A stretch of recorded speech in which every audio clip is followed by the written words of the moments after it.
Man. Friday. You know, came running in here to the Farm Bureau studio kind of feeling like I'm running in here on two wheels.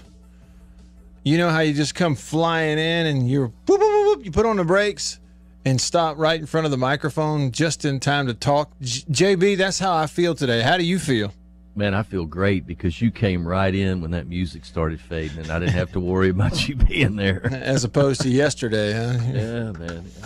I still think you were pulling my leg yesterday. No, I wasn't. I'm talking away. Nothing different here. Red button was on, and then boom, we got it.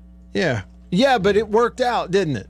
It did, man. And that's all that matters. Your first day back from the CL. The CL. Not the IL or the IR, but the CL. DL. The DL. Yeah, the CL, the COVID list. My wife would say I'm still on the DL. That's the really? big dummy list. Well, you know, some people think that DL stands for down low. You know, keep it on the DL. Yeah, D-low. What does that even mean? Keep it a secret? Is that what that is? Well, I mean, keeping a secret's kind of redundant, right? Yeah. So, I would say just don't tell a whole lot of people. That would be my take on the just don't tell a lot of folks. Urban Dictionary. I got you. Well, as we said yesterday and talked about a good bit, glad to have you back, JB. Hey, man, it's great to be back. I heard someone else talking. They're in they're in the post-COVID portion of their battle with the thing, and I heard them say that it lingers, like it's the gift that keeps on giving. They said, you know, like they're over it. I thought that was guilt. Well, that too, maybe that's their problem. But no, the person I heard said, you know, had it, got over it, test negative, you know, don't have it. But it's like, he said, like, I got all this lingering stuff, fatigue, coughing. Are you experiencing anything that's still lingering around for you? No, my wife still has a little bit of shortness of breath and a little bit of fatigue, but hadn't had any real symptoms in about 5 days. Okay. But I have heard that as well, and one of my buddies that's a coach listens to the show. He reached out to me when he found out I had it, and he had not had taste or smell for 14 days at that time. My goodness. 2 solid weeks. And up till the last time I talked to him, which was about 5 days ago, he still had not had any taste or smell. Goodness. Well, and JB, okay, so you got your taste and smell back, but you said that while you didn't have taste and smell, you still were hungry and were still eating. That's correct. Yeah, I wonder didn't if eat everybody... as much as I usually do. Okay. But I would, you know, sometimes you eat just because you want to taste something, right? Yeah. But if you look at something and you think, man, I would love to taste that, but I can't, so I'm just not going to eat it. Right. So I have to, well, this is not to rub it in, but I have to admit to you, like yesterday, right. I tasted a whole lot of stuff yesterday on my birthday. I bet you did. Because my girls, you know, homecoming queen, little bit, half pint, Mary Liddy, they love to celebrate. Annabeth's big on celebrations. I had more sugar yesterday. I got what you're talking about. Eating sugar. Right. Okay. Granulated sugar made into something nice. Right. There you go. Right, exactly. I ate more sugar yesterday in about a 15-hour period of time, from the time I woke up until the end of the day, okay, than I did in the previous week leading up to it. You know, did you tell a difference in your body? I mean, not yet. You know. Not yet. I got you. You know, and it's not like I sat down and ate 5 pieces of cake. I didn't do that, not at one sitting.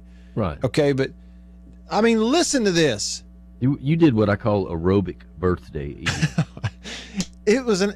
It took work to do all that eating yesterday. Excuse me. And so I'm just gonna give you a quick rundown of some of the sweets I ate in a short period of time because it was birthday season. All right. And we need to hear about what the big surprise was. Oh yeah, it was a lot of fun. I'll tell you about all that. All right, so I'll tell you that, and then we'll kind of get started. Welcome in on this Friday show. JB and I are here. with you in the Farm Bureau studio. Farm Bureau Insurance, go with the home team. They are your home team at Farm Bureau Insurance across the great state of Mississippi, your hometown heroes.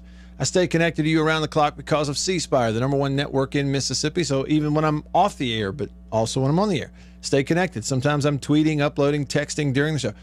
Around the clock, I'm uploading, live streaming.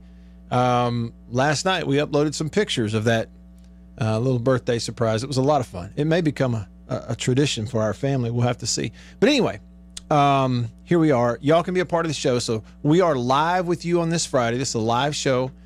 So if you're listening, feel free to text me on the Country Pleasing text line.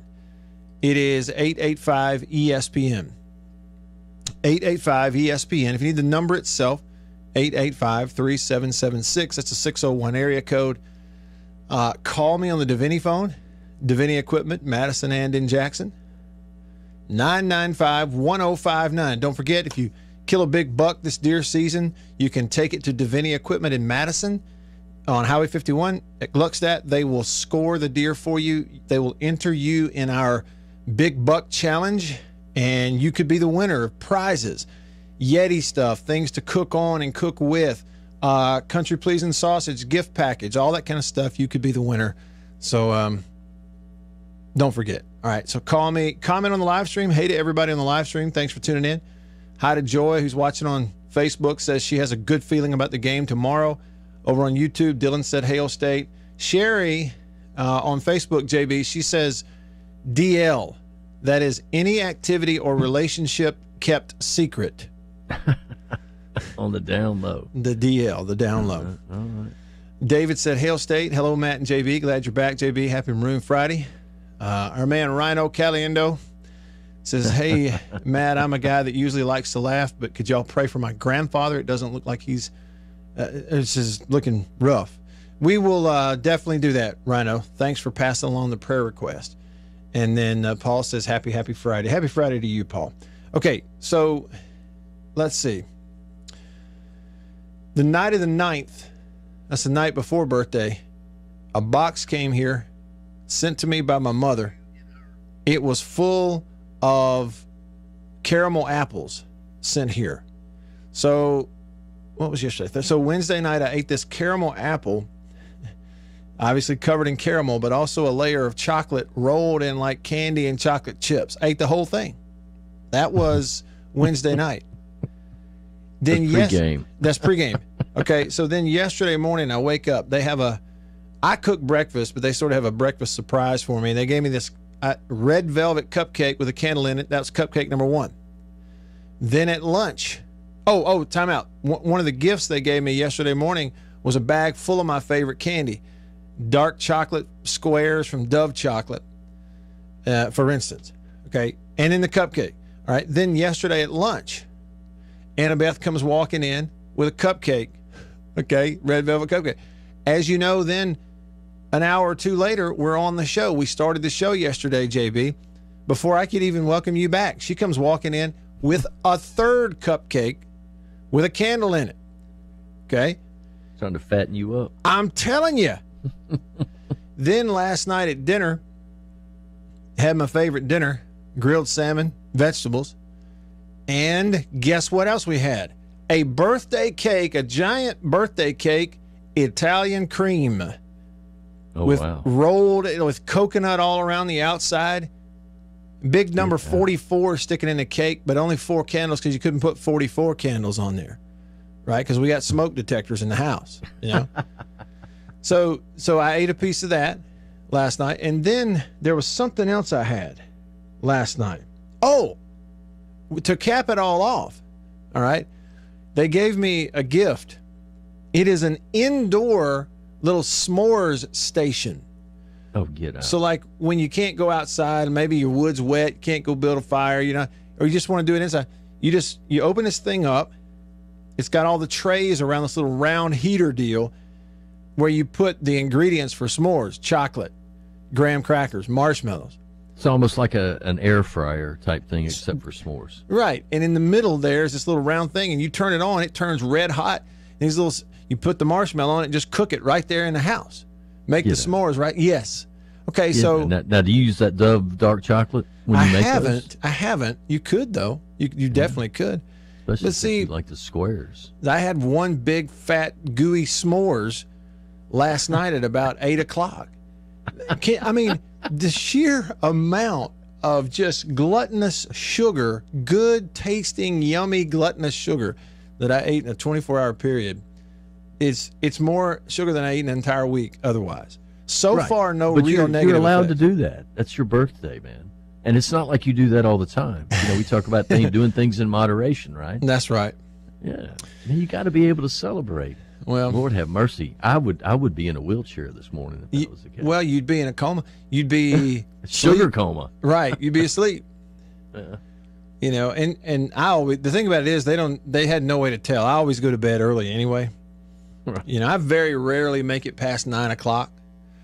And so, I was out like a light last night. Oh, but the surprise was when the show was over yesterday, they put me in the car and we're driving. I'm like, I don't know where we're going. Where are we going?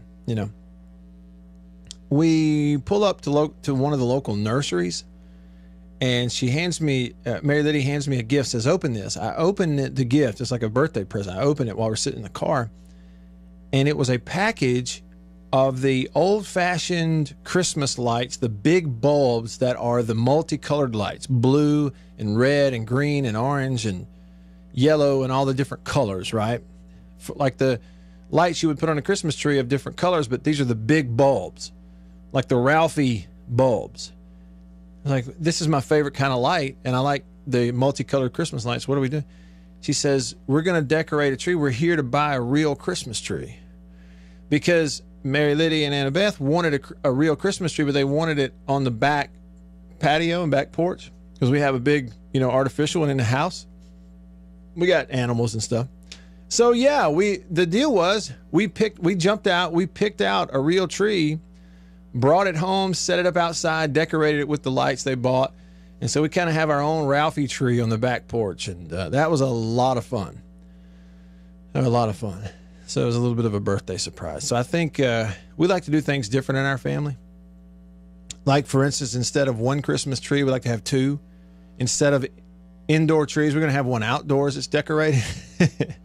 And so we may do that every year now. Yeah, so that's what that sounds was. like a good tradition to begin. Yeah, it was fun. What was also fun is watching people kind of look at us. We had this big live Christmas tree strapped to the top of Annabeth's little vehicle, tooling around Tupelo yesterday afternoon. I'm Sounds sure like the Griswolds. like the Griswolds, yeah. And we even went through the drive-thru over at Strange Brew Coffee with the tree on top of the thing.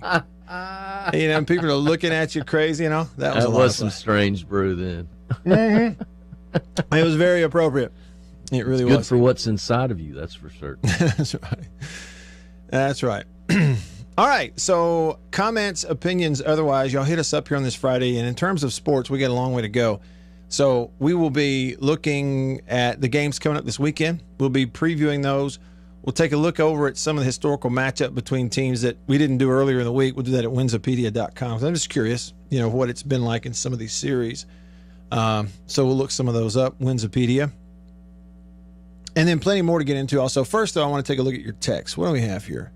First one in today, Louvier. You ever notice how, when Annabeth is on the show, she's not here today, but when Annabeth is on the show, Louvier always texts, and then he does it again and again, and I think it's because every time he's in here while she's on the show, she always compliments his name. She says, "Oh, I love his name. Don't you love his name?" Louvier. Well, Louvier's here today, even though Annabeth isn't here. And Louvier says, eating all that cake and ice cream is definitely work, but somebody's got to do it. No better man than you, Matt. There you go. I dove in there, man, and that cake was great, by the way. Gator Nation says, welcome back, JB, you Brady hater. This is the country pleasing text line. He says, I've been out of town, just got back. Hope you're okay, brother.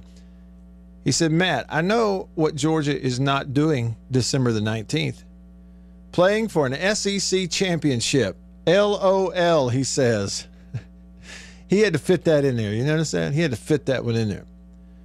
He says, Alabama, you are Gator bait.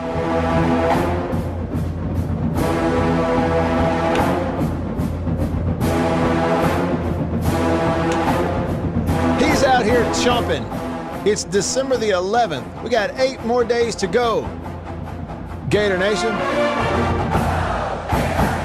He says, hope you had a good birthday, Matt. I did, and then he signed off as usual with TB12 GOAT. Not anymore. Well, I don't know. I don't know that we've stripped him with the term of GOAT just yet, but the torch has been passed in terms of current relevancy. Just know that, Gator Nation. He passed that torch over to Mr. Mahomes last week. Jason in Flagstaff says, JB, is brother Chris Brooks alive? Have we checked on Brooks lately? Yeah, he's, you know how sometimes he'll say, like, have a great day when he's ready to get rid of you? I've texted him a couple times. I haven't heard back, but I have heard through the grapevine that more than likely he will be back with us Monday. Okay, more than likely. Yeah, more than likely. So he's, he had what he thought was a sinus infection, then kind of turned into some other things. So, because it's not me, I can't really comment on it. But last thing I heard this morning when I came in the studio is that he should be back Monday. Okay. Be glad to get him back. Our show here is a lot better when we come on right after them. Not because of any comparison, but I'm saying, like, quite literally, one show's audience just feeds right into the next one. You know what I'm saying? Yep. It's one of the cool things about the local sports lineup that you have at 105.9, The Zone, is because, starting with Bo in the morning, Bo has a long-standing show and a great loyal audience, a very big, large audience. And he jumps out there in the morning and grabs those people. And then many of them just stay with us right on throughout the day. So, he passes a lot of his audience on to Chris at 10, and then Chris passes on a lot of his audience on to us at 12. And then we keep a lot of the audience in there and get them into Jake's lap at 3. And you get it all day long. In fact, quite literally the only radio station like that in the entire state of Mississippi. Pretty incredible. Pretty incredible. So I'll be glad to get him back. I really will. Bulldog West on the Country Pleasing text line says, if you've never tried it, Reese's Peanut Butter Cups make some of the best s'mores you've ever put in your mouth. Yeah, so you use that instead of chocolate. Okay. Yeah, buddy. And I bet they melt easier, too, than a lot of the regular chocolate that we use. Yeah, because they're already soft with that peanut butter. We're thinking about it, aren't we, JB? I can tell by the tone in your voice. Yeah, that's one of my, and I'll be doing that tomorrow night. We're having a little Christmas gathering with a couple of our friends, and one of our traditions every time we gather is to make s'mores over the fire pit. There you go. Yeah. Derek sent us a really nice offer. He said, next time you're in the Hattiesburg area, let me know. I'll take you fishing farm pond style. I love farm pond fishing. Any kind of pond fishing, because I'm on my feet. I'm on my 2 feet. It requires no boat. I like fishing from the bank. Biggest bass I've ever caught from farm pond. Yeah. Same for me too. Mine was on a golf course 3 years ago? Really? Yeah, 3 or 4 years ago. I mean, the thing was literally somewhere in the neighborhood of 11 to 12 pounds. You put that up on your video stuff, didn't you? I did. And that was way back. I remember that. Yeah, that was almost 4 years ago. Yeah, I used to have a membership at a golf course back then, and I didn't even play golf anymore at that time. You just fish. I kept the membership because they let me fish, and especially during the spring, I'd go out there, several mornings every week. I'd go out there and be out there fishing before the sun came up, and catch them and go back home. Yeah, that's great. Mm-hmm. I had to walk through the driving range to get to the place where I'd fish mostly, and be like Carl. Mm-hmm. Right. I tried not to, step on the golf balls on the driving range because they'd mash them down in the ground and then the picker couldn't pick them up. Yeah. So I tried to be nice about it. It's just I didn't want to walk the long way. I had to take the shortcut, go through the driving range. See, that's why people know you have a good heart. But what I also thought is, most of those mornings you'd have this really thick, heavy dew on the ground, And you just know good and well, you look out there once the sun's up, somebody's out there hitting on a driving range. You know good and well they can see my footprints. It's like somebody walked right down the middle of this driving range pre-dawn. What is going on? Look at these Bigfoots out here, you know? Yeah, that's exactly what I was going to say. Yeah. He moved from northwest United States down to Tupelo. And they could follow the I should have done the barefoot thing one morning and set up a hidden camera and just see what people did. See these giant barefoot footprints all over the cart path, you know, and the first golfer of the day is there. All right. How about, okay, right out of the chute, like we just started the show, and over here on the live stream, Sven says, he's in Germany, by the way, y'all, and he tunes in. He's 7 hours different than us. So it's like nighttime over there. But he's in on the live stream, and he says that State should win the game tomorrow 31-24. That was in response to a question from Will, who said, what's your prediction for the game this weekend? I'm having dinner with some Auburn fans, and it would be sweet if we could win. And then he jumped in there, Sven did, and predicted State to win 31-24. Will said also, how hot is Gus's seat right now? Would a loss to a really young 2-win MSU team get him relieved of his head coaching duties? And that question came up yesterday. I think our initial reaction on it was, well, somebody texted and just said, hey, look, if Auburn loses to State this weekend, they will fire Gus on Sunday. You know, maybe they do. And we talked the same thing about if LSU gets run out of Tiger Stadium by the Rebels, right? And same thing could happen to Coach O. Mm-hmm. And I mean, how great a coaching job would it be if LSU did win that game against Ole Miss? Because right now, the way things are going and the way people are exiting that program right and left, the way it's just going downhill, they got problems. They've cut scholarships to try to appease the NCAA. They're bowl ban. Yeah, opting out of the bowl, if you will. Out of the bowl, and now they've got more players leaving. Eric Gilbert, the big tight end receiver, #1 recruit in the country last year, played earlier this year for LSU. He's opting out the rest of the way. They're not even sure he's coming back.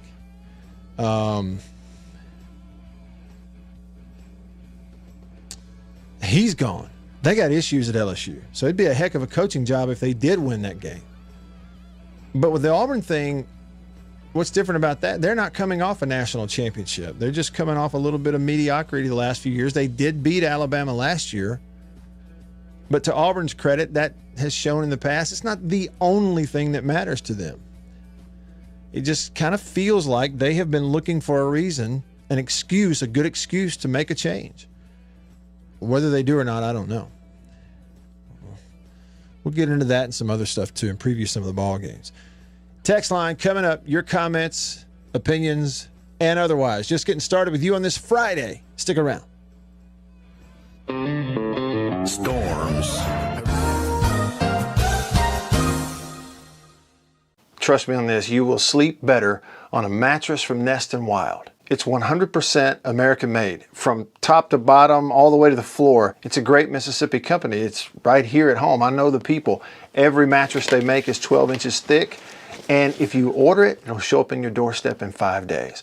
So if you're like me and sometimes you procrastinate on Christmas gifts, you can wait right up until the last minute. All right, I'm not suggesting that, but you could do it. And if you use Bully20, BULLY20, you also get a free pillow top mattress cover to go with it. So it's a great deal. Use that code. Go to nestandwild.com, order your mattress, get it here in time for Christmas. Winsipedia.com. Winsipedia.com. Wins, the letter I, pedia.com. Winsipedia.com. If you're a football fan, if you keep up with games, you have a favorite team who's playing somebody new this weekend, certainly if you're a person that's in media, like me, you're in radio or maybe you write, this is an incredible website that's a resource for any historical matchup. You can compare any two teams, just put them in there, no matter who they are in Division I football. It'll give you the entire series history. It'll give it to you visually in a graph. You can click on individual matchups. You can look at the whole list. You can even get information, historical information on just one team, but Winsipedia, it's a great historical matchup resource for college football. Check it out.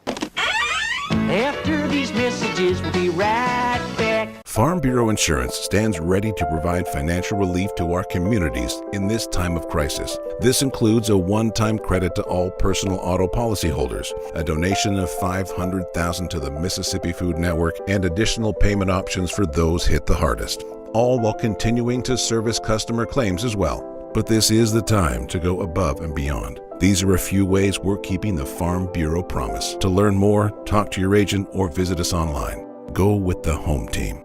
Hey, let me tell you a little bit about C Spire. If you head with me over to cspire.com, over to their website, this is something you can do. And I noticed this today before I went and logged in. I was going to pay my bill. And it says at the top, deals you can believe in.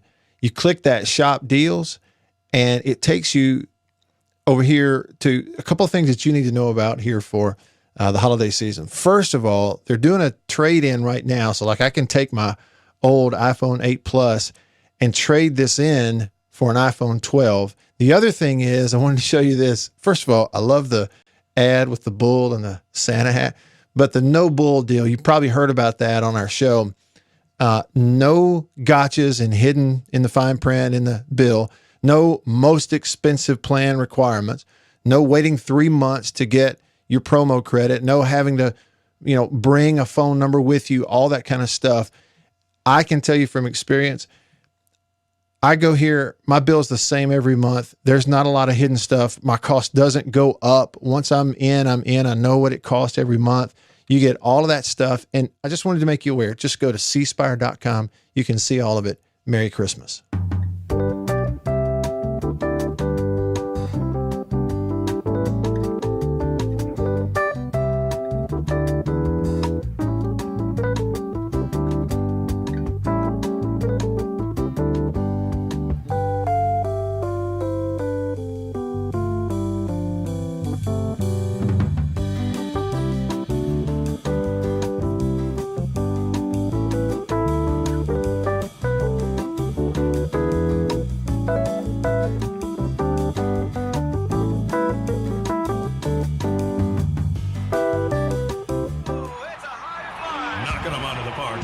Sports talk. I'm talking way back. It's the Matt Wyatt Show on 105.9 The Zone.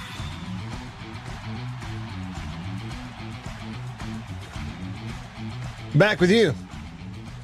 Somebody said on the live stream, bring up a good point. Who the heck is Auburn this year? They've got 2 wins from the refs on a silver plate already. Yeah, certainly that Arkansas one. And they got a little help in that Ole Miss game, too. That is. You used one of my favorite words describing them a moment ago before the break. What's that? They've been playing at a level that's very mediocre. You use the term mediocrity. Yeah, mediocrity.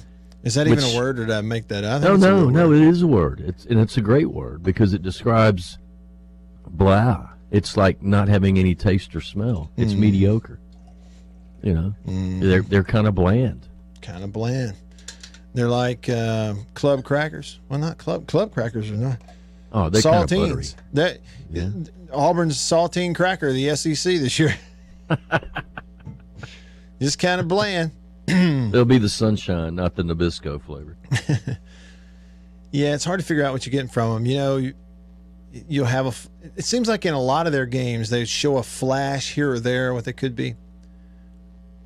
The thing about it is, too, this particular series, I think we looked at the wins losses earlier in the week over at Winsipedia.com.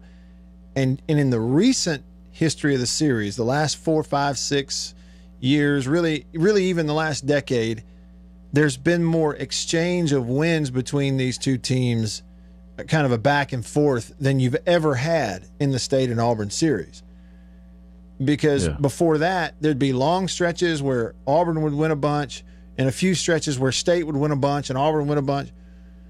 But here recently it's been back and forth. And when you look at it, in this series, whoever has gone on the road has generally not shown up very well. And the one exception was back, I think it was 2016, the bad team that Dan had with Peter Sermon as a defensive coordinator. Oh, Lord have mercy. Auburn went in there and kind of rolled them up that year. But, when Dak was there, did you they get a had chance to Auburn's watch number. them last week at all? Auburn versus A&M. Did you see that game at all? All I saw, JB, was the highlight of Bo Nix's kind of Johnny Manziel type of play.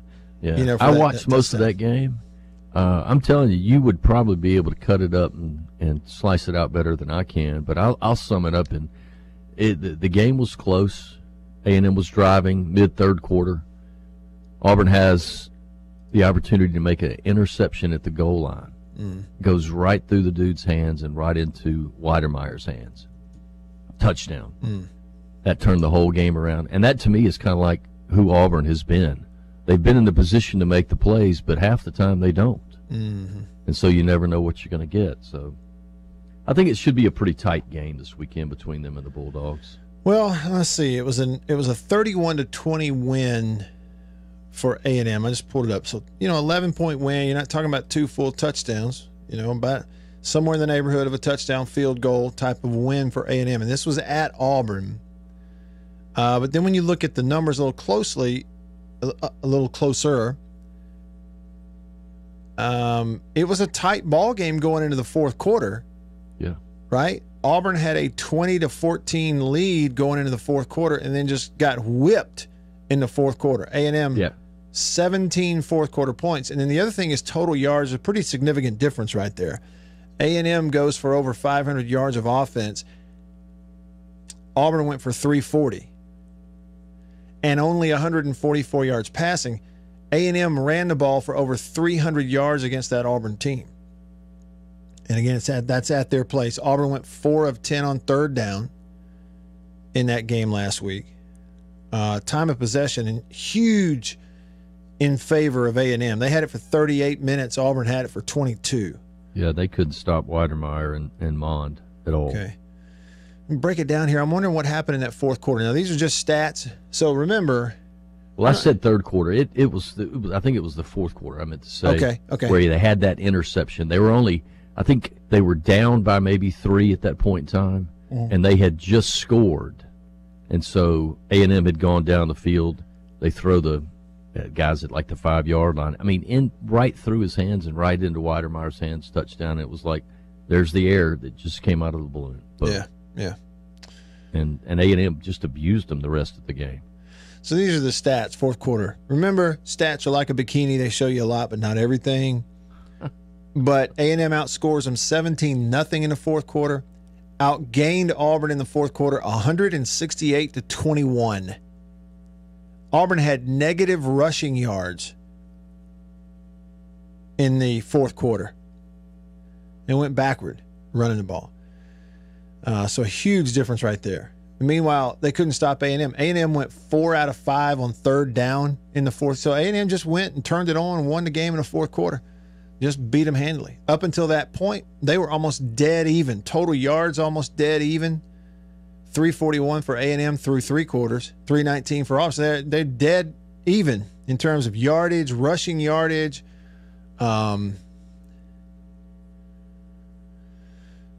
In the first 3 quarters, one team had 11 completions. The other one had 10. I mean, they were just right there next to each other. And then A&M just blew the doors off that game in the fourth quarter. This is what I was going to say. You think about the road teams. Let's see here. 2017. That was a pretty good Mississippi State team, right? Dan Mullen's last year. That was the year they gave Alabama a run for it at the end. Pretty good football team. They beat LSU that year like bad as they've ever beaten them. 37-7 or something like that.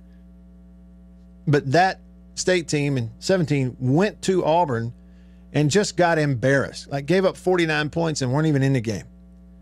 The very next year, 2018, Auburn comes to State. It was Joe Moorhead's first year. State had just lost to Florida and Kentucky in back-to-back games.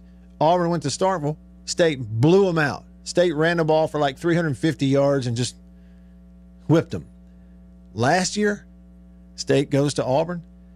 Y'all, what was that game last year? It was like 28-0 with a few minutes left in the first quarter or something like that. I don't know that I've ever seen a team start a game worse than State did at Auburn last year. Complete and just non-competitive. We'll see what happens tomorrow. All right, here we go. Country Please and text line. 885 ESPN. Jason in Flagstaff says, mediocre for as much talent as they have. Should be 2 or 3 losses a year. They always lose 4 or 5. There's a better descriptor, and it rhymes with, it rhymes with sucks. So it doesn't rhyme with. He's just saying that they stink. Chris. All right. Chris says, I'm just now able to text him, and I was listening to the beginning of the show and you were talking about COVID. Chris says, excuse me, my wife and I both had it at the same time back in June. She lost all sense of taste and smell. She is now noticing that certain foods taste different and certain things smell different than they did pre-COVID. Like there's a lingering thing. That's what I was telling you. I heard somebody talking about it this morning, and they said, it's like, I'm over it. I test negative. I don't have it, but I've got these lingering effects that just won't go away. And for them, fatigue was one of them. Squirrel, he texted us 2 or 3 times here. What did he say? He goes, Auburn wins tomorrow 27-17. Not that I care who wins, he said. So 27-17, he predicts Auburn to win. He says LSU is the worst defending national champ in the history of college football. Couldn't happen to a more deserving program. And then he says, who expected Auburn to play good last week? They just got skull drugged by Bama the week before. Let's dissect that, though. Okay, so the middle text there. Squirrel's kind of in a grumpy mood. I mean, these texts right here. Yeah, okay, but the first one, he says 27-17 for Auburn. And you could definitely see that, right? So State scores, 24 against an Ole Miss defense, 17 against an Auburn defense. You could definitely see that happening. If you look at, he goes, LSU, the worst defending national champion in the history of college football. Auburn, you may be right about that because it's the very next year. So you look at LSU last year, LSU this year. It's 1 year difference. Auburn 2010 to 2012 is an example, but you're talking about 2 years in there. From 2010, Cam Newton, that team, it took them 2 years to hit rock bottom, fire their coach. So maybe Auburn number 2, worst national champion ever. We'd have to go back and look at some of these others. If you look at Alabama, though, in the 90s, Alabama wins a national championship in 92. They fire Gene Stallings after the 96 season, and the 97 team, which we played against, I think they were a 4-win team, and, we just went in there and ran the ball at will against them. They were a 4-win team that was just a shadow of a team like they had 5 years earlier. So I would go worst national championship looking in a vacuum. This LSU program now, that Auburn program would be number 2 worst in 2010, 11, 12 with that fall off.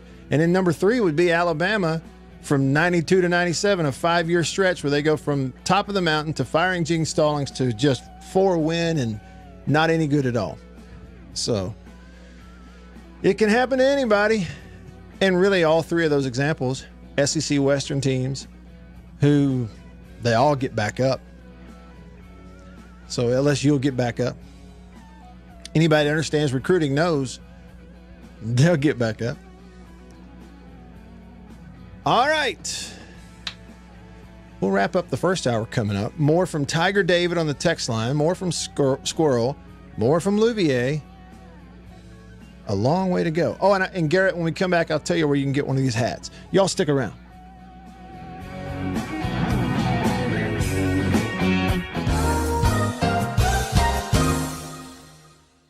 There's a game on the back that's lots of fun to do. All of the kids in the neighborhood say Tootsie Roll Pops are triple good. Triple good. You'll love Tootsie Roll Pops.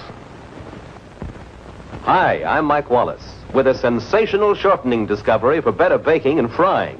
It's Procter & Gamble's Golden Fluffo, the first all-new shortening in 40 years. It's rich. Its color is golden yellow. And what a pie it makes. Richer looking, better tasting, more appetizing. But let's hear what Mrs. Thelma Styra, Indiana State Fair baking champion, had to say about Fluffo. I love Fluffo. It makes such a golden brown pie. Oh, man, that's some apple pie. Well, Mr. Wallace, that's a prettier pie than I ever baked with plain white shortening. And look how flaky it is. This yellow Fluffo is such a short shortening. Makes pie crust so rich. Like cooking champions, get richer looking, better tasting, more appetizing results in everything you bake or fry. Get Golden Fluffo. After these messages, we'll be right back. You know, I've been accused of wearing a lot of hats in my career. And if you go to the Mississippi State University golf course, you can wear a lot of hats. A lot of the same hats I wear. Oh, that's nice. You know you like that. On Twitter, they are at HailStateGC. Or call them 325-3028. That's the Mississippi State University golf course. We wear a lot of hats. Hail State. After these messages, we'll be right back. We are about to have a fire and cook some sausage. A country pleasing sausage is outstanding whether you cook it over a fire or in the house. Cook some of this right here. It's green onion flavor. You see that? But this right here is my favorite, the maple flavor. And this is great for breakfast. It's awesome cooking it in the house because it makes the whole house smell good. Oh yeah. Let's eat country pleasing sausage, the best, hands down. If you go to countrypleasing.com, you can actually order this and deliver it to your house. Country pleasing sausage, hands down, the best. Trust me.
On 105.9 The Zone.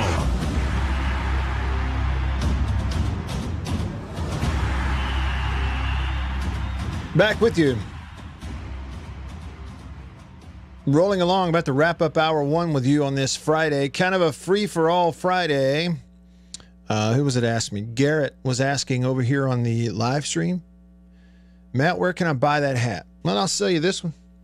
Let's see. It's still pretty clean. I've only sweated a little bit on the brim there. No, I'm kidding. I won't sell you this one. This was a one that I got from the Mississippi State University golf course.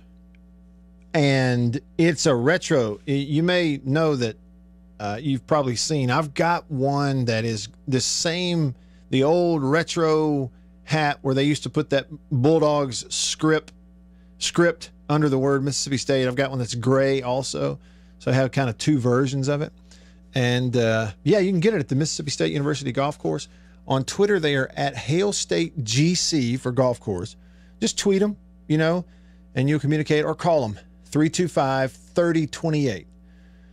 325-3028. They don't have the online store yet, but they're going to. I even got this shirt there. I'm very fond of the Walking Bully logo.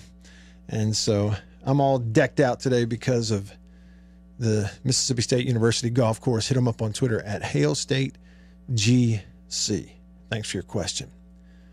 So in regards to, it's an interesting subject that Squirrel kind of sparked here in terms of a topic. It's one I hadn't thought about, but since we have LSU in the shape that they are in, which is just flat, just dead. I mean, any way you look at it, players leaving, yeah. Players quitting, yep. A lot of folks want a new coach a year after winning a national championship. NCAA trouble, yeah.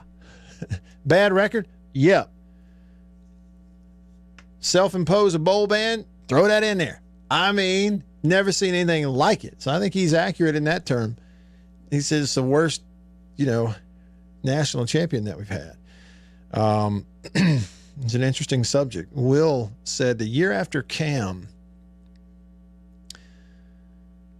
2011, Auburn went 8-5. They were 4-4 in the conference. A bad year for a team off a national championship. But he said, but I think that LSU would take that season record over the one they have now. And that's the point. I think if we were, what I was doing is saying, if we were ranking them, if you were to look and go, okay, worst national champion ever, how are you going to rank them? It'd be, LSU this year would be number one off of last year. Then I thought you might go 2 and 3 to be Auburn and Alabama, but in defense of Alabama, you win a whole bunch of them. Surely there's one in there somewhere where you had a little bit of a drop off right after one, So Bama's had more of those opportunities than others. Certainly. Tiger David says that Squirrel is a jack. And I was saying, yeah, this. And he said, best team ever? Yeah. Last year was one of the best teams ever. No question, one of the best seasons ever. Maybe the best season by a quarterback ever. Really it was, statistically. JB, did you know of all the things we talked about yesterday with birthdays, we totally skipped over the fact that yesterday was Joe Burrow's birthday? I didn't know that. I knew it was Squirrel's birthday. How about that, Squirrel? You share a birthday with Joe Burrow. You know what, JB? The way things are going at LSU, they may soon make Joe Burrow's birthday like a statewide holiday in Louisiana. They're be looking for some way to just continue to hang on to that. But you're right, Tiger David, last year, but the point was, what about this year? Squirrel back in the country, please, and text at 885-ESPN or 885-376. He says, 3776. 885-3776. Text me. He said, I said defending national champion. He did. LSU the worst defending national champ. He said Bama has never won a national championship, then had a losing season. He said he's not grumpy. He's in a great mood, just keeping it real. And happy birthday, by the way. Appreciate that. Be careful on the road. Yeah, so defending. I'd have to look them up. I'm not really familiar. I'd have to go back and start flipping through the you hit the Auburn one. I mean, they were pretty morbid after they won the national championship. It took them 2 years to hit rock bottom. But Will is right. The next year, so 2011, they were definitely competitive. 8-5. Right. But pretty average. Records there. that Mississippi State and Ole Miss fans would take every year, right? You'd take it. You'd take 8-5. Happy. Of course, the 4 that means and 4 you either won a bowl game or lost it. Yeah, and I will say this.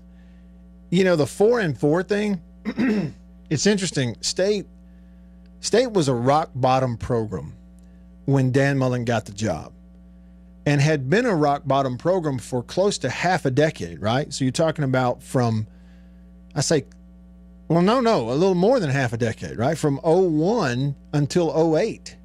They were just the rock bottom program when he took it over. In that stretch, he built State into a program where, like, the baseline, the bottom expectation for State and for fans during that time became what? 6-6 bowl game is the least thing we would accept, right? But you really thought we ought to win 7 or 8 games a year. Yep. The old term, he changed the culture. He changed the culture, right? And the expectation changed. And guess what? He started going 4-4 a lot in the conference. And what happened after about 10 years of that? Folks are like, dadgummit, sick of going 4-4 in the conference. Can we please do a little better than 4-4 in the conference?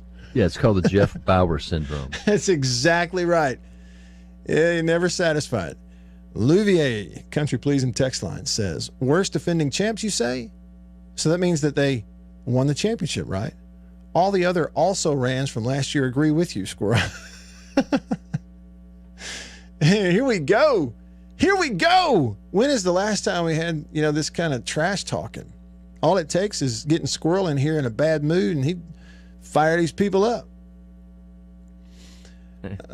He's a squirrel. That's why he does it.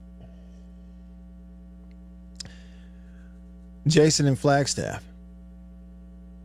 Whole lot of people that end up in the hospital with COVID, he said they do so after they think they're getting better. Nobody seems to know why or how often or how bad the lingering effects are on the people. Red Goat General Store? Who sent me this? I need a name for this. So you're in Hickory, Mississippi at the Red Goat General Store. There's a goat head on the sign. There's an old pickup truck. What kind of pickup truck is that? I don't know, but that's Tom Brady in the goat head. It is, and it kind of looks like Tom there with a goatee. And it's in Hickory, and he says you can get country pleasing sausage at Red Goat General Store. I want to go see the Red Goat General Store. All right, here we go. We got time. A couple of minutes left here in the first hour. For the Davini Equipment phone line, Davini Equipment, Madison and in Jackson. Don't forget, we have now started the Oh Deer Big Buck Challenge. If you kill a big buck, take it to Jonathan and the folks at Davini Equipment in Madison. They will score the deer for you, pictures, everything. They'll score it officially, and then you are entered into the Big Buck Challenge, and you could win prizes at the end of the deer season. So head on up there if you kill a big one. Chris, thanks for calling and hanging on. What's up, Chris? What's up, Matt? How you doing? As far as I know, I'm good. Thank you. So this is starting to drive me crazy. We said at the beginning of the year that we've never had a season like this. And, there's nothing to compare to this. Maybe next year, if we have, all conference games again, then there'd be something to compare it. I'm the biggest LSU hater and Alabama hater that you can imagine. But you kind of have to give LSU a hall pass, because what other year can you compare this to where they play 10 conference games? And it's the same thing with Mississippi State. Every other year, you'd be playing at least 3 cupcakes. So, and it's kind of like pro sports. These guys ain't getting to practice half the time. It's starting to drive me crazy how everybody thinks, we need to do this and we need to do that. This is just the worst thing we've ever seen in our life. Well, this is unprecedented times. We've never seen anything like this in our life. People, they haven't practiced half the time. Hey, well, let me ask you this, Chris, I don't necessarily disagree with you. It is unprecedented. It is unbelievable what they're trying to coach and play through. So, teams that have fired their coaches, South Carolina, Vanderbilt, why did they fire them with everything going on? Oh, well, South Carolina and Vanderbilt should have fired their coach last year. Or 2 years ago, because they've been awful for years. So, but I still think that they're wrong for it, because I don't think that, you got to practice to play high school football. College football is 5 times harder than high school football. It's just ridiculous. There's a reason why the NCAA give all these guys another year of eligibility. Even though they're all playing, they still get to play again next year if they're seniors. If they want to, that's right. Chris, it's an interesting point you bring up.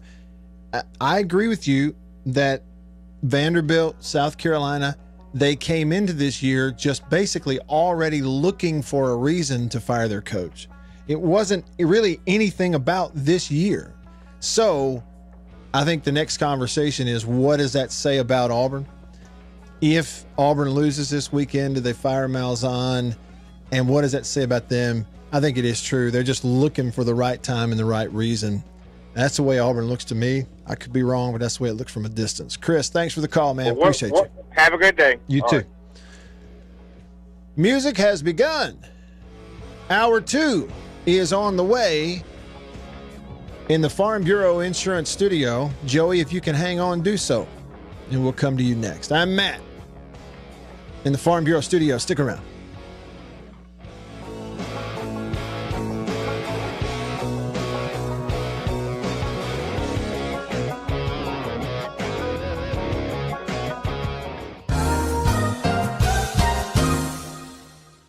Farm Bureau Insurance stands ready to provide financial relief to our communities in this time of crisis. This includes a one-time credit to all personal auto policyholders, a donation of $500,000 to the Mississippi Food Network, and additional payment options for those hit the hardest, all while continuing to service customer claims as well. But this is the time to go above and beyond. These are a few ways we're keeping the Farm Bureau promise. To learn more, talk to your agent or visit us online. Go with the home team.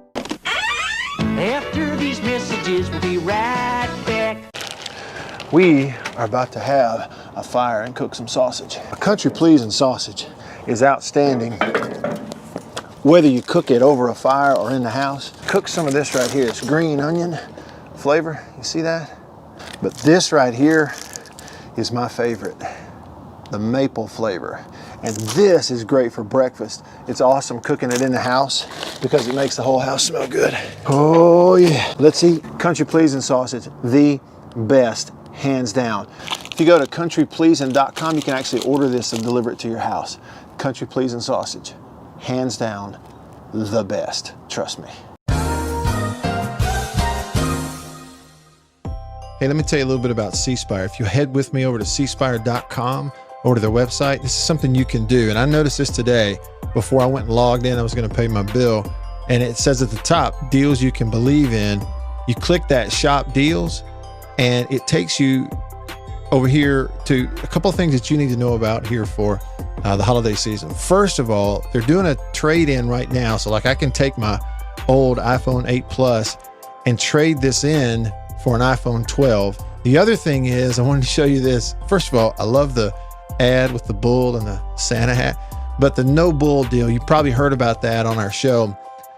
No gotchas and hidden in the fine print in the bill, no most expensive plan requirements, no waiting 3 months to get your promo credit, no having to, bring a phone number with you, all that kind of stuff. I can tell you from experience, I go here, my bill's the same every month. There's not a lot of hidden stuff. My cost doesn't go up. Once I'm in. I know what it costs every month. You get all of that stuff. And I just wanted to make you aware. Just go to cspire.com. You can see all of it. Merry Christmas. Every farmer understands their farm can't thrive without some good partners like sun, soil, and rain. And farmers in North Mississippi also rely on another important partner, Mississippi Land Bank. Because land and farm financing are Mississippi Land Bank's primary focus. We've grown alongside these farmers' crops for more than 100 years. We understand what a farmer needs, and we know the lay of the land in North Mississippi, and that's where I stand. You hear me say Davini Equipment in Madison and in Jackson a lot on the radio show. Highway 51 in Madison, Spring Ridge Road in Jackson. And yeah, it's tractors, okay? Kubota tractors, they have New Holland tractors, big equipment, skid steers, ATVs, all that. But you need to know this time of year, if you're a deer hunter, if you know a deer hunter in the area, anywhere around Madison and Jackson, Davini has everything, okay? I'm not talking about just, feeders and all the stuff that goes with that, but tree stands, climbing stands, chairs, camo this, camo that, boots, accessories, everything for the hunter. Davini Equipment, Highway 51 Madison, Spring Ridge Road in Jackson. After these messages, we'll be right back. I've been accused of wearing a lot of hats in my career. And if you go to the Mississippi State University golf course, you can wear a lot of hats, a lot of the same hats I wear. Oh, that's nice. You like that. On Twitter, they are at Hail State GC, or call them 325-3028. That's the Mississippi State University golf course. We wear a lot of hats. Hail State.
thezone1059.com, and on your radio at ESPN 105.9 The Zone.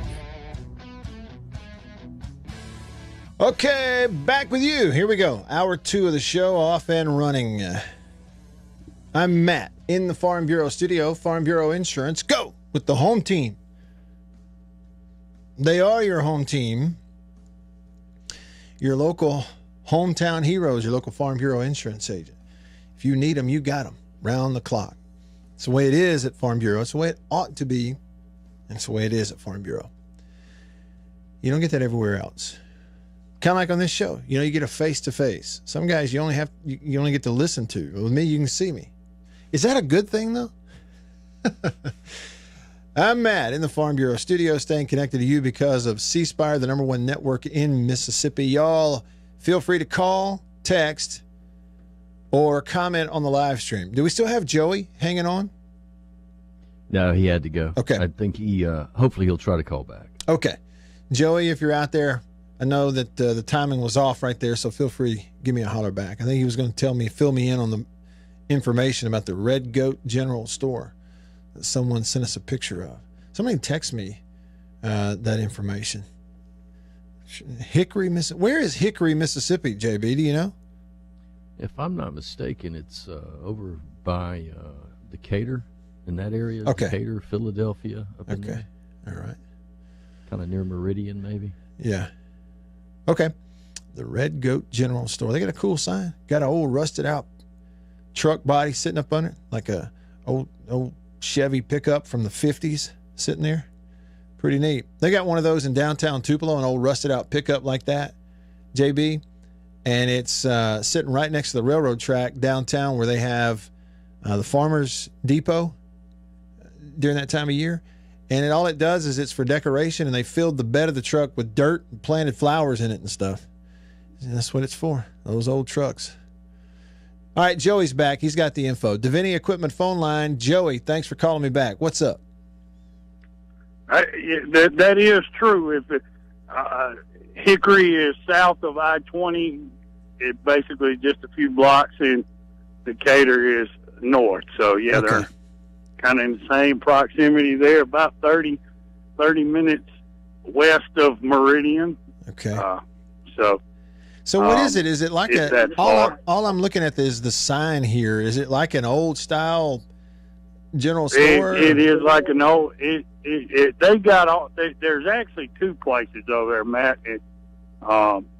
You probably, if you like that old kind of thing, you probably enjoy that as a trip one day. Okay. And the owner is a very good friend of mine and is a huge state fan. Okay. And I imagine he would have you if you contact him. Yeah. Okay. All right. Very cool. I imagine you. I believe he'd probably do that. Okay. And but he is a super nice guy, probably taller than you are. So. How about that? Yeah. So he's a big old boy. But Okay. it's just a neat collection of stuff and things you wouldn't find anywhere else. You know. Yeah. Yeah. I like that kind of thing. But yeah, they're getting a free plug. But I bet if you get in touch with them, get your salesman in touch with them, he'd probably turn it into money. Yeah. Okay. Joey, I appreciate the info. Thank you. All right, man. All right. Hickory, Mississippi. We got under David's skin. Tiger David, he's a LSU fan. He said, you guys' team just win one national championship. He's basically telling us to shut up picking on LSU. I don't think we were picking on them. I think we were just saying, is what it is.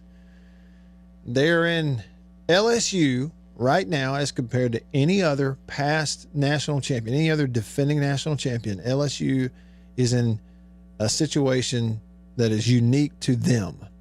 That's what we're saying. That's what we're saying. Which is par for the course. That's about right. Boosters skimming money from a kid's hospital and send it over to some recruit. I mean, I'm not making it up. It's true. It's a fact. Unprecedented numbers of players that have opted out and left, and some of it you can understand. I mean, it is like Chris said. There are some built-in excuses for everybody. Well, I saw some text earlier from today. I don't know that people realize that that's a replay of Jake's show from the afternoon before, but there were a few texts on the text line when I got in the studio, and one of them was talking about the fact that maybe Eddie O is not spending the time with the team and the facility that he has been over the last couple of years. He may be preoccupied. Yeah. Which, that doesn't work good. Just look at Mississippi State baseball. Well, he's gone through a divorce. Yeah. You know, and here's the thing about that. Anybody who's ever been through one can tell you that nobody who hasn't been through one really understands what it's like. That's hard on people. People do crazy stuff. People really act crazy for a little while sometimes when they go through that. And he's gone through one. Country Please and text line 885-3776. 601 number 885-3776. Bo from Brandon, little alliteration there, says, Ole Miss recruiting heating up with a couple of exclamation points. Maybe it is. There's a lot of people out there who keep up with that. Rebel Rex says, I thought the Ole Miss defense was bad, and then I watched a couple of LSU games. Felt a lot better about myself. That's from Rebel Rex. All right, so it's relative, huh? We're bad, but it could be worse. And then you go like, see what I mean? Yeah. Well, and don't forget that State's offense with transfers and newcomers, having never played a game before in this new offense, having struggled against everybody else on their schedule, with about 2.5 weeks of practice under their belt, went to LSU this year and broke every passing record that SEC ever had. Okay, in one ball game. I mean, I tell you that stats are like bikinis. They show you a lot, but not everything. That pretty much shows you everything on that one. Jeff in Brandon on the Davini Equipment phone. What's up, Jeff? What's up, fellas? I just got a question for you, Matt. What are your feelings on this whole opting out thing? I mean, I kind of think it's an easy way to quit if the going gets rough. But I mean, what are your feelings on it, and how does it work? I mean, if a guy opts out of the season, is scholarship cut off? I mean, does he continue to go to school for free? I mean, what's the deal on that? No, the SEC, and I think other leagues did this. I know the SEC did collectively as a conference, said when they started practice and everything, they already had said and made it public.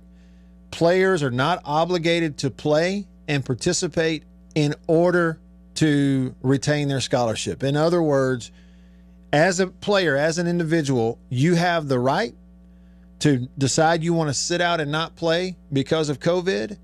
And when you come back to the team, your scholarship will be honored. You have that right. In other words, being public, making sure that we're covering our own rear end. You understand that, Jeff? So that nobody can come back and sue us for the scholarship money and missed opportunities later because, we made them feel obligated to play during a pandemic. So that's why they kind of opened it up. Now, a lot of these players who opt out are doing it, a lot of them, and LSU's a great example, are opting out to go ahead and enter this next cycle of the NFL draft and get ready for that, like the receiver at LSU is an example. There are some who, I think for legit COVID reasons, whether they've had it or whether family members have had it or whether they wanted to be around family members without giving it to them, have opted out with the hope of coming back and finishing their career later. So it's really all over the map, but just know that, like in the SEC, a player can opt out and he can come right back and pick right back up where he left off, and he's got a scholarship according to the SEC.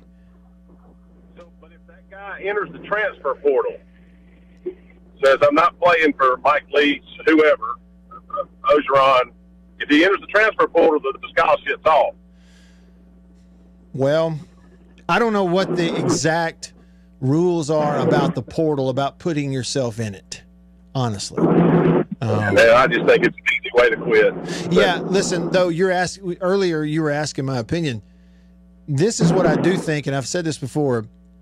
If a player has a situation that is either himself or a close family member health related, that this COVID thing is extra double scary for him and for his family, and therefore he's trying to remove the possibility of transmitting it to them, how are you going to blame him? I don't blame him, and I don't even know those details of which ones. I wouldn't blame anybody for that.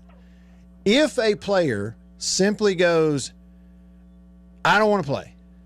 I'm 2 weeks into practice here at LSU, but I don't like how practice is going. I'm not getting the ball enough. I'm just going to go on and step on off to the NFL. Well, frankly, that's quitting, and I have no respect for it. So it's nuanced, and the only way to really have any insight on it, Jeff, would be to know the specific situations for each of these players, I guess is the best way I can answer that.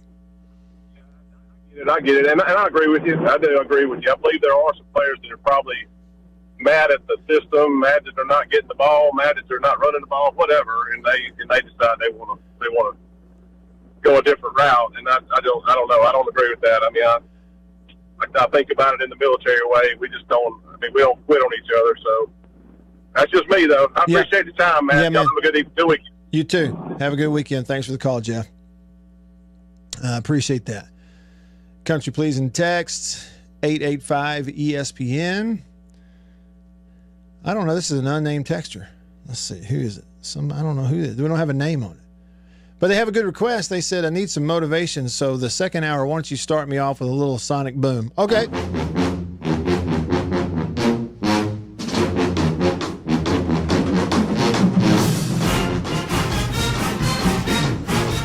You got it. The sonic boom.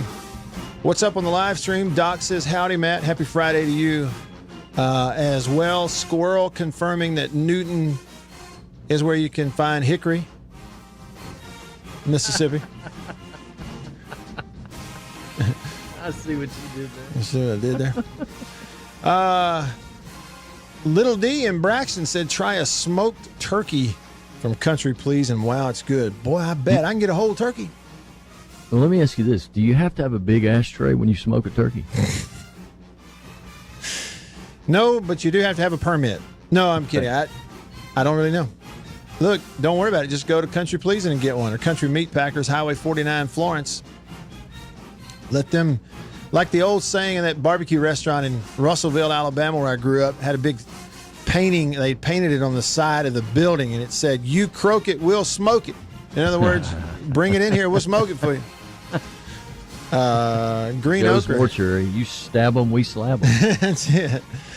Green Ochre says World Series champion Joe Gibbon is from Hickory, former Ole Miss All-American in baseball and basketball. There's some history lesson for you. I think that's Gibbs, not Gibbon. Might have been a little typo. Typo, he meant Gibbs. All right, got it. Joe Gibbs.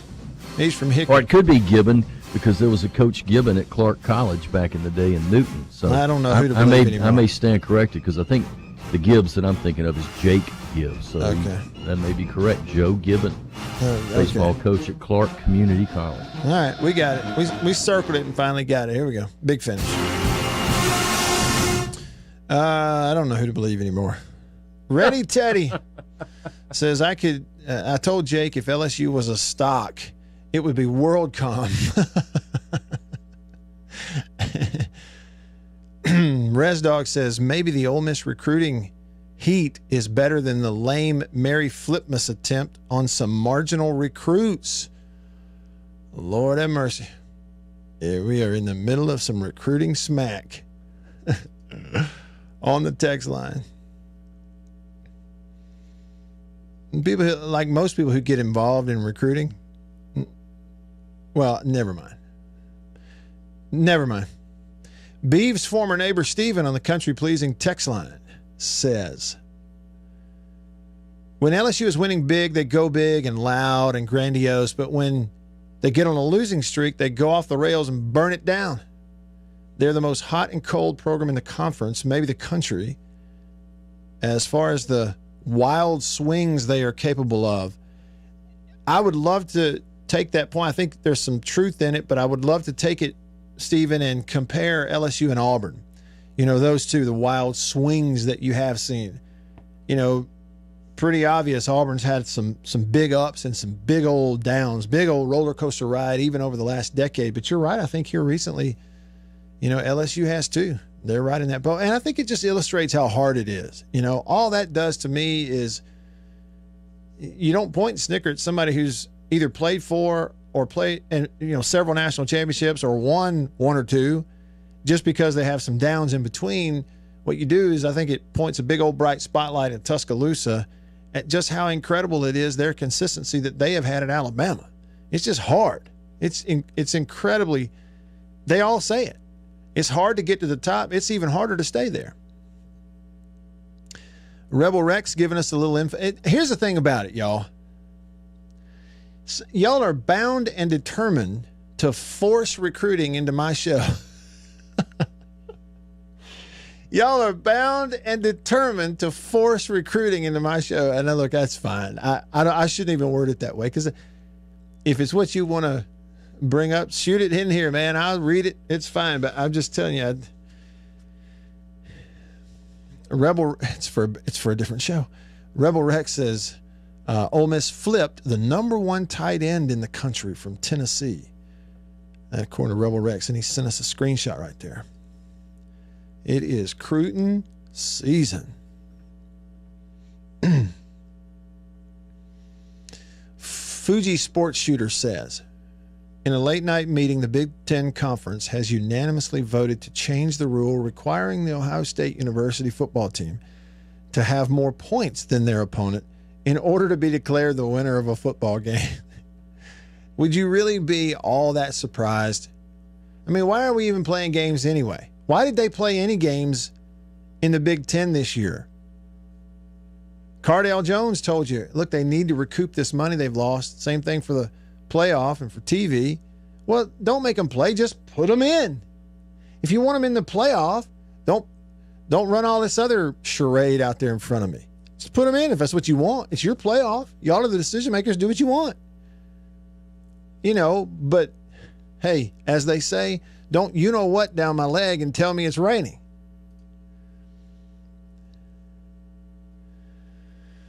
What did Fleet Feet Pete say to you, JB?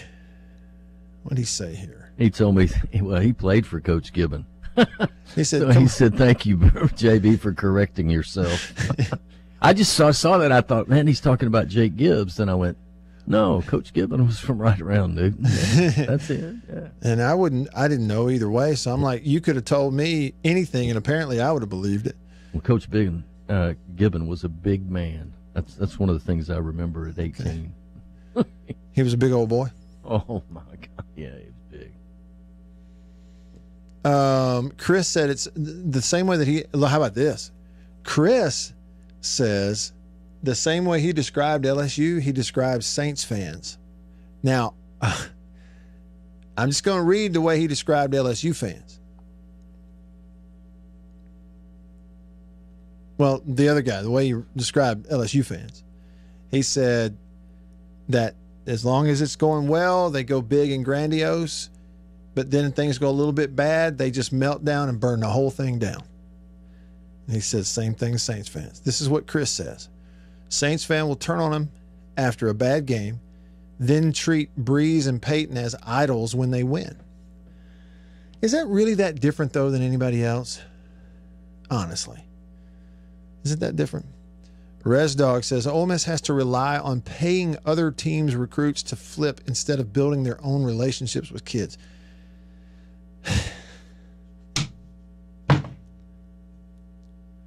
Coffee from High Point Roasters in New Albany.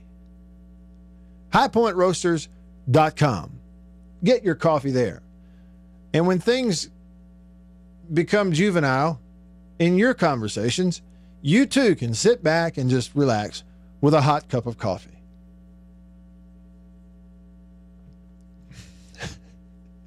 I'm telling you, man.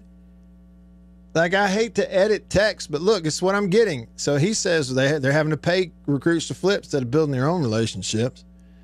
And then Brandon followed it up here on the Country Pleasing text line and says, yeah, Ole Miss flipped those recruits with a few bills. Okay, so now we got more accusations and money's involved.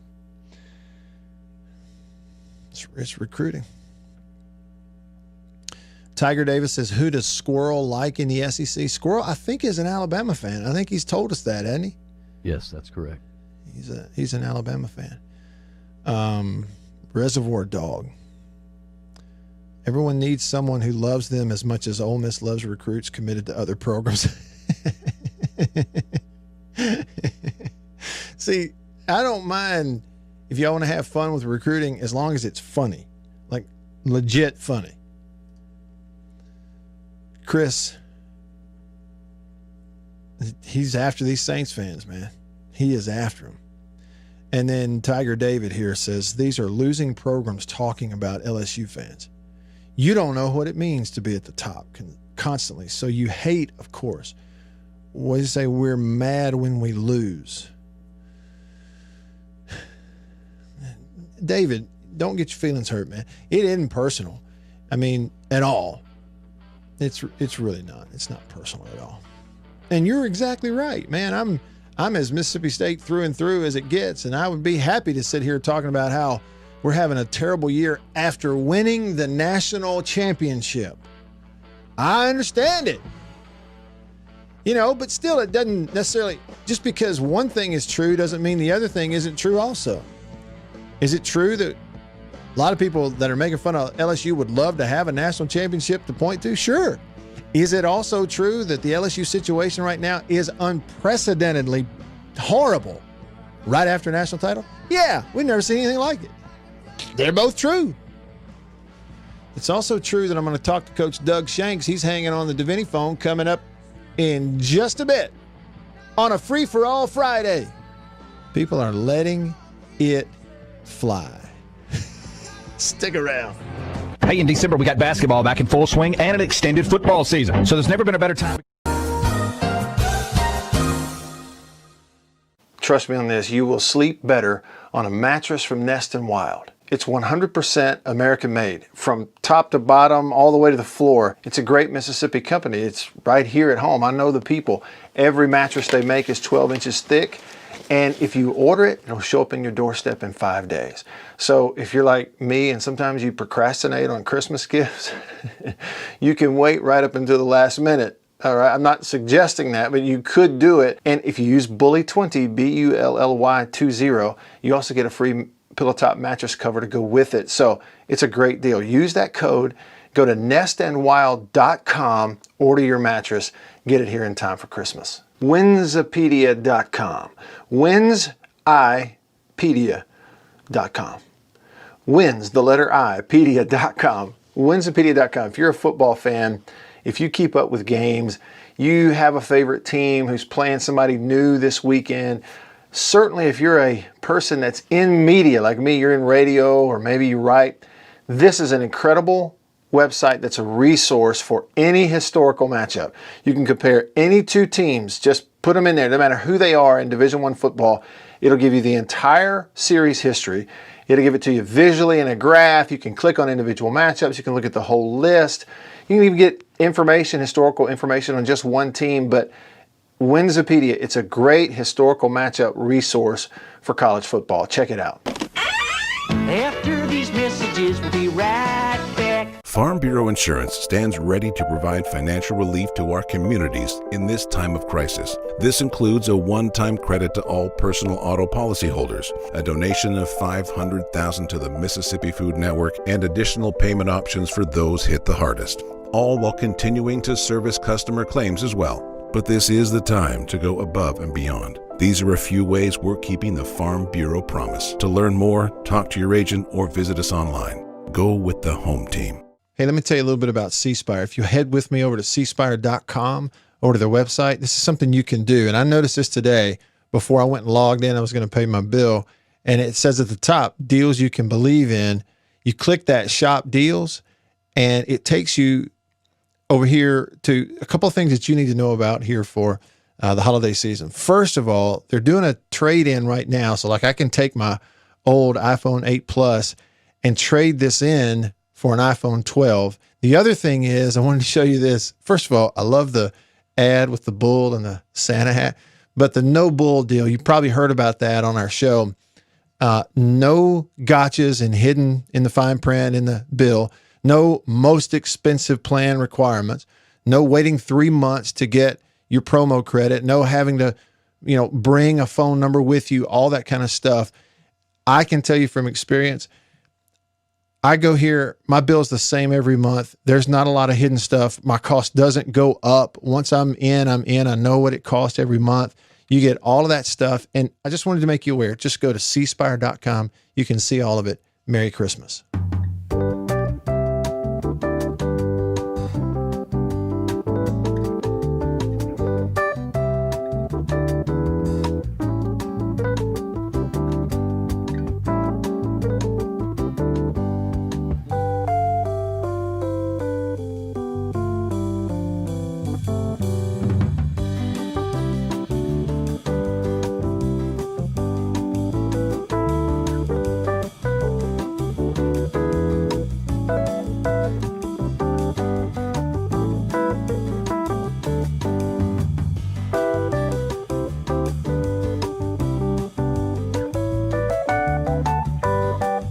ESPN 105.9, The Zone.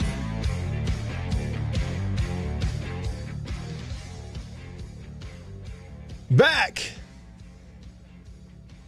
with you in the Farm Bureau studio, Farm Bureau Insurance. Go with the home team. They are your home team at Farm Bureau. Your hometown heroes, that's your local Farm Bureau insurance agent. You have that fender bender, odd hours. Like Sunday night, going home from the Christmas cantata at your church on a, 9 p.m. Well, guess what? Text him. Call him. He'll be right there because he lives like 2 blocks over, or you'll see him the next day. You don't have to wait until Monday morning and go knocking on some door. You have a personal one-on-one relationship with that Farm Bureau insurance agent. That's the way it ought to be. It's the way it is. It's also that way at Davini Equipment, Madison and in Jackson, some of the finest people that you'll come across. And that ain't just one man's opinion. It's the opinion of everybody I've ever run across either that's done business at Davini Equipment in Madison or Davini in Jackson. Of course, started by Bruce Davini. I think, one location, then branched it out to 2. And, of course, now Jonathan and the folks up at Highway 51 in Madison. Some of the finest people you'll ever come in contact with. And I put my name on it. Absolutely put my name on it. Know him personally. One of the reasons I'm happy to tell you about Davini any chance I get. And it's not just, popping in there at Davini if you need a tractor.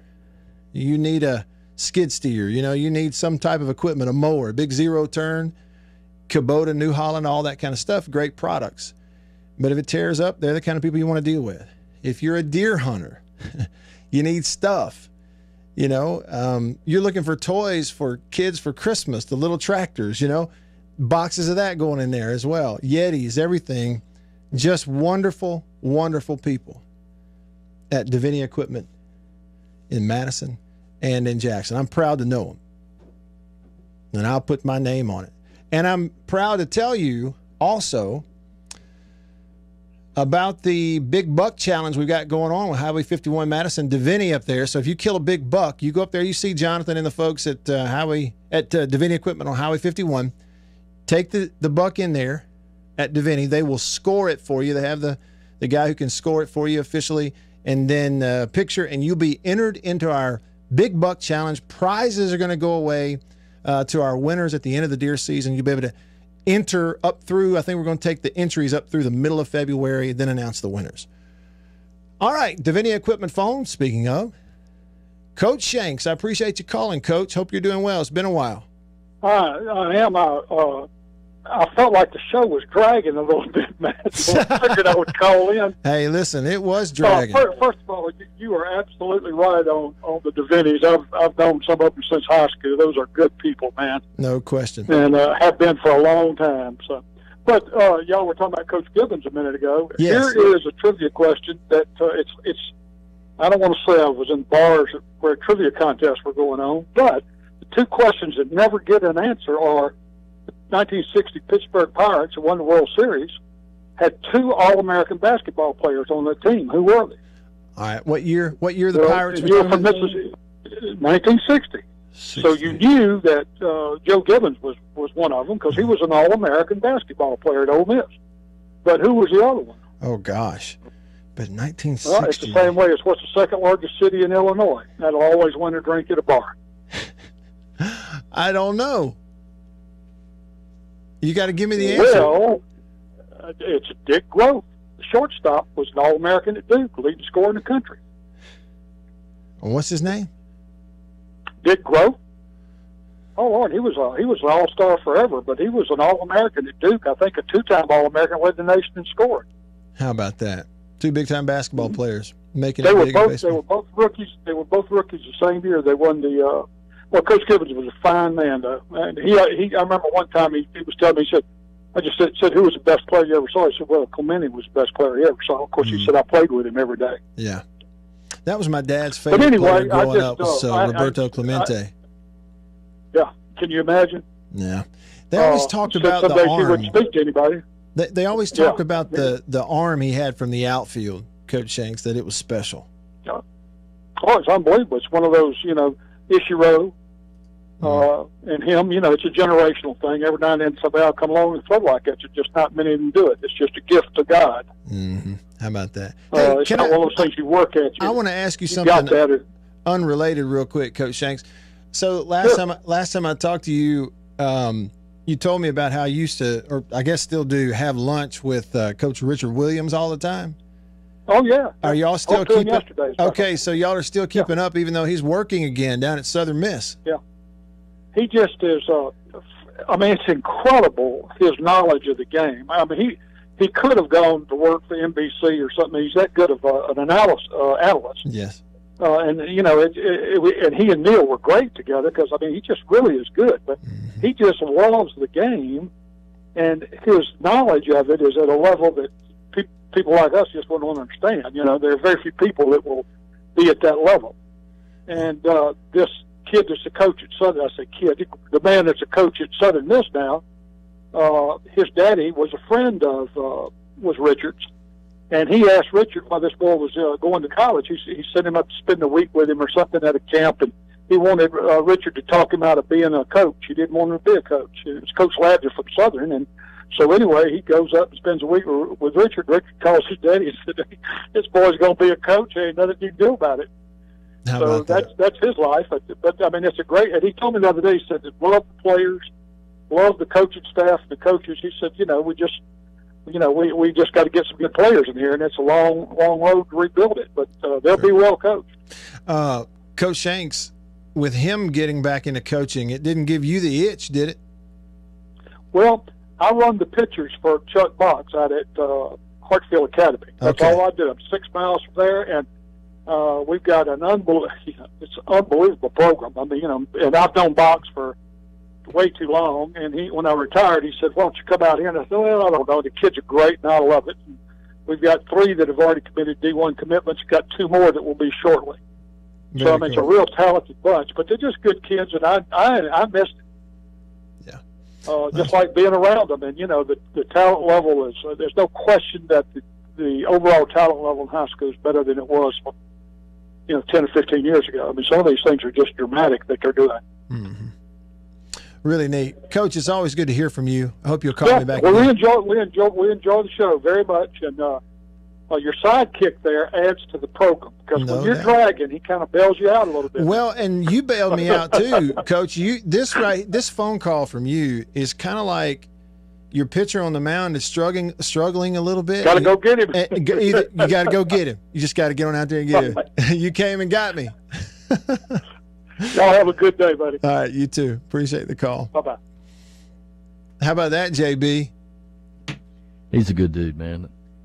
One of the most respected guys in Mississippi and in the United States when it comes to baseball. No doubt. If it wasn't for him, the Mets would have never come here. He and Con Maloney, and I think while he was mayor, it just a lot of people, if you like baseball in Mississippi, you owe a lot to Coach Doug Shanks. Hey, and just like a good coach, he could tell we needed a visit on the mound. Yeah, that's what he told me when he called. He says, y'all kind of sounded kind of slow. Let me throw some trivia at you. All right. Yeah, we need it. And look, it's just one of them things, man. It's just one of those things. It's nobody's fault but mine. Is Matt still hanging on? Yeah, I believe so. Matt has a question for Matt. What's up, Matt? Yeah. Hey, Matt. You there? Yeah, I'm here. Go ahead. Hey, right behind there, somebody that you know is going to be kind of weird. Yeah, first of all, did you catch the USM game yesterday or heard about it? Yeah, I heard about it. And finished the year with a win. Looked like they played pretty well. They did. They looked like they did, and it was a good win to finish out. They had more coaches than they did if you count the current coach than wins. But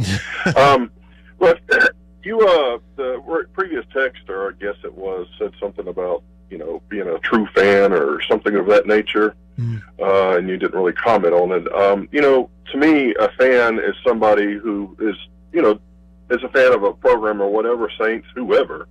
But to me also is that you want that team to succeed. So when they don't do good, you're frustrated and you want them to do better, but doesn't mean that you're not, and you may talk a little bit about them, but does not mean that you're not still a fan of them.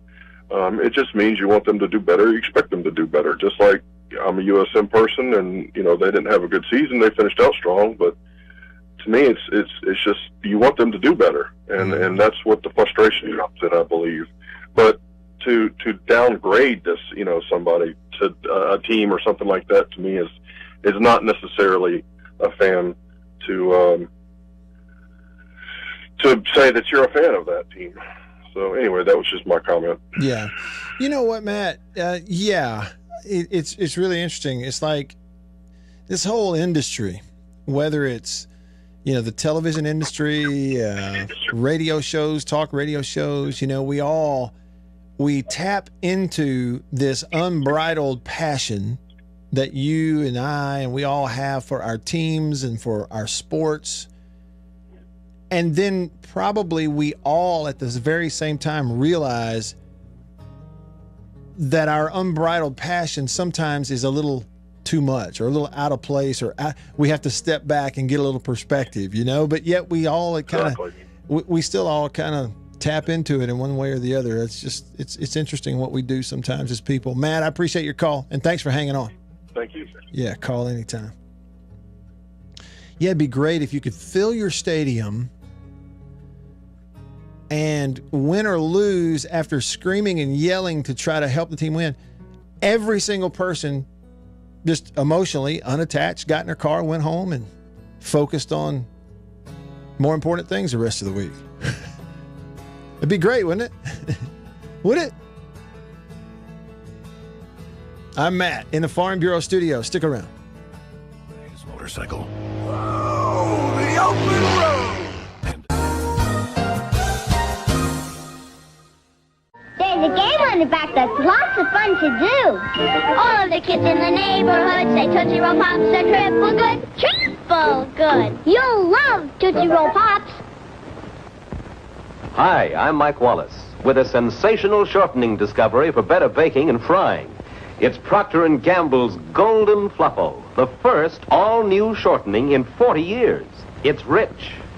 Its color is golden yellow, and what a pie it makes. Richer looking, better tasting, more appetizing. But let's hear what Mrs. Thelma Styra, Indiana State Fair baking champion, had to say about Fluffo. I love Fluffo. It makes such a golden brown pie. Oh, man, that's some apple pie. Well, Mr. Wallace, that's a prettier pie than I ever baked with plain white shortening. And look how flaky it is. This yellow Fluffo is such a short shortening. Makes pie crust so rich. Like cooking champions, get richer looking, better tasting, more appetizing results in everything you bake or fry. Get Golden Fluffo. After these messages, we'll be right back. You know, I've been accused of wearing a lot of hats in my career. And if you go to the Mississippi State University golf course, you can wear a lot of hats, a lot of the same hats I wear. Oh, that's nice. You know you like that. On Twitter, they are at Hail State GC. Or call them 325-3028. That's the Mississippi State University golf course. We wear a lot of hats. Hail State. After these messages, we'll be right back. We are about to have a fire and cook some sausage. A country pleasing sausage is outstanding, whether you cook it over a fire or in the house. Cook some of this right here. It's green onion flavor. You see that? But this right here is my favorite, the maple flavor.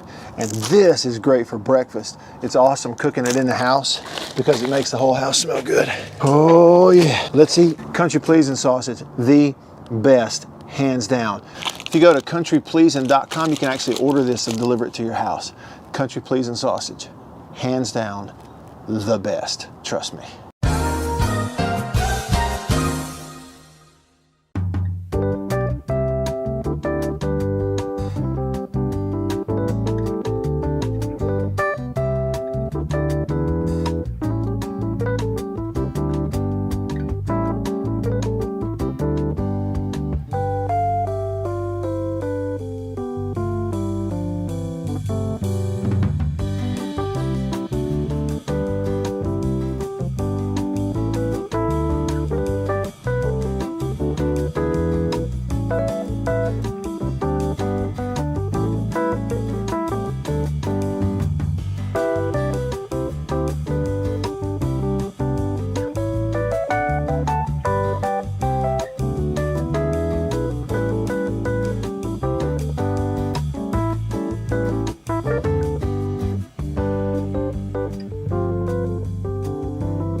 It's the Matt Wyatt Show. Nobody breaks down quarterback play better than him. And he's right here, right now, online at thezone1059.com and on your radio at ESPN 105.9 The Zone.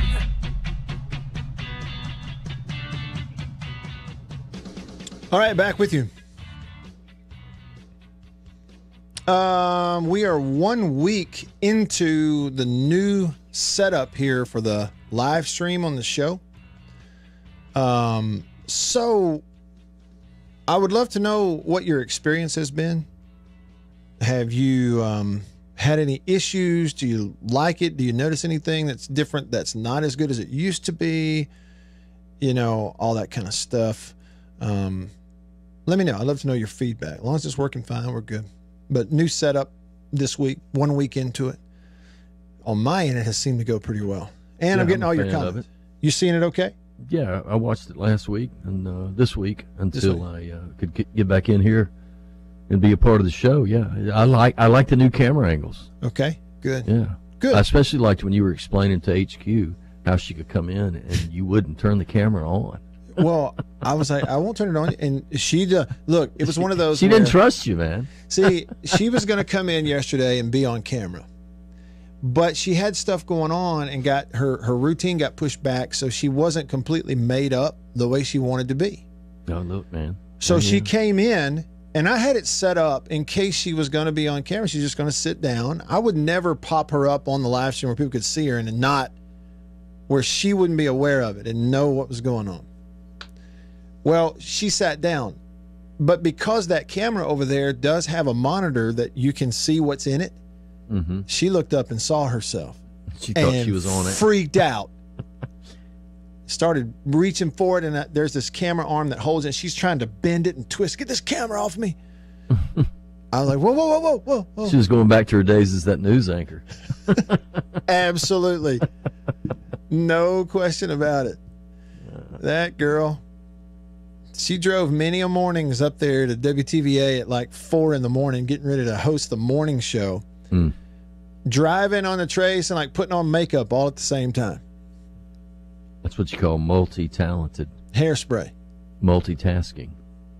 That car sitting out there she drove all those years, I guarantee you it's the most flammable car in the world because on the inside of that thing is covered in hairspray. Oh, that reminds me. I picked up a dude one time on the side of the interstate, probably about 10, 12 years ago. It was broke down, and all he needed was some gas. So, I mean, we weren't half a mile from the next exit, so I told him to hop in. Right when he hopped in, he lit up a Marlboro Red and cracked the window. And I am not a smoker at all. Mm-hmm. I didn't say anything to him. And we get to the gas station, get the gas. We get back on the interstate. We're headed back to his car. And he starts to light up the cigarette. And I went, no. And he looked at me like, why not? And I went, look down between your legs. He'd put the gas can between his legs. Yeah.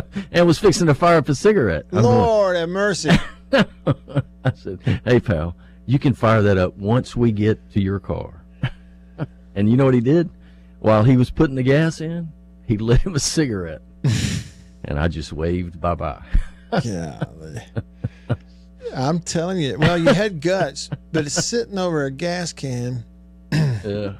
Well, it's like that one comedian said, never trust anybody to work on your car that can't repair a carburetor with a cigarette hanging out his mouth that the last 2.5 inches of it are nothing but ash hanging on. Just if you find that guy, trust him. Yeah, we've all seen that dude. We've all seen him. It's like, and it's fascinating. Like, how is that not falling off? And that's flammable. What's he? He does it. My aunt could do the same thing. She smoked forever and one of the first people I ever knew had Parkinson's. And she would shake that hand, and all of a sudden, right before she got that cigarette right close to her mouth, that hand would just stop shaking. Yeah. That's great. We know him. We've all known him. All right, let me go rapid fire here. Sven says the stream's good. Thank you. Doc said it's harder for a fan in a state that has 2 SEC teams or in another state where they have another in-state rival to have a losing season rather than an LSU who kind of rules that state, like an LSU in Arkansas. I think that's very true in that regard. It makes the ups and downs a little more, vivid, if I could use that term. Chase says, what's your favorite coffee from High Point Roasters in New Albany? HighPointRoasters.com. Get the New Albany blend. Get the specialty coffee for pilots. That's a great one. The breakfast blend is really good. And if you can get the Kona when they have that from Hawaii. It's really, really good. HighPointRoasters.com. Rebel Rex says, on a serious note, if Ole Miss gets over the COVID problems, do you think LSU will even play the game or just opt out in the season? Coach O may be on more of a hot seat if he takes another bad loss. That's a good question because even though yesterday, Rex, Coach O and LSU said, we plan on playing that game. We're going to play it. Well, that's still a long ways off, right? So, they get 5-6 more players go, see ya. That may be it. And we'll all know why. Brian says, don't hate the player, hate the game, hotty toddy. And then he sent us a shark. Brian, when he texts, he sends hotty toddy in all caps with a shark emoji. I didn't even know they had a shark emoji. They're buying into the shark. I hear you. The shark is a lot better than the bear. That's for sure. The shark and the thing the players do, that's a lot better than the bear. Now, the guy in the shark suit at the games, y'all need to get rid of that. That's a different deal. Beeves' former neighbor Steven says, grown men talking trash, fighting about 17, 18-year-old recruits is just another level of weird. Joe Gibbons is from Hickory. Hickory! Grumpy said Coach Shanks and his bride, such fine folks, supported him when he was at Valley State, my adopted university. I really enjoy it when he calls. And man, look, he called today because he thought the show was horrible. No, he said we're a little slow today. No, that's coach speak for we stink today.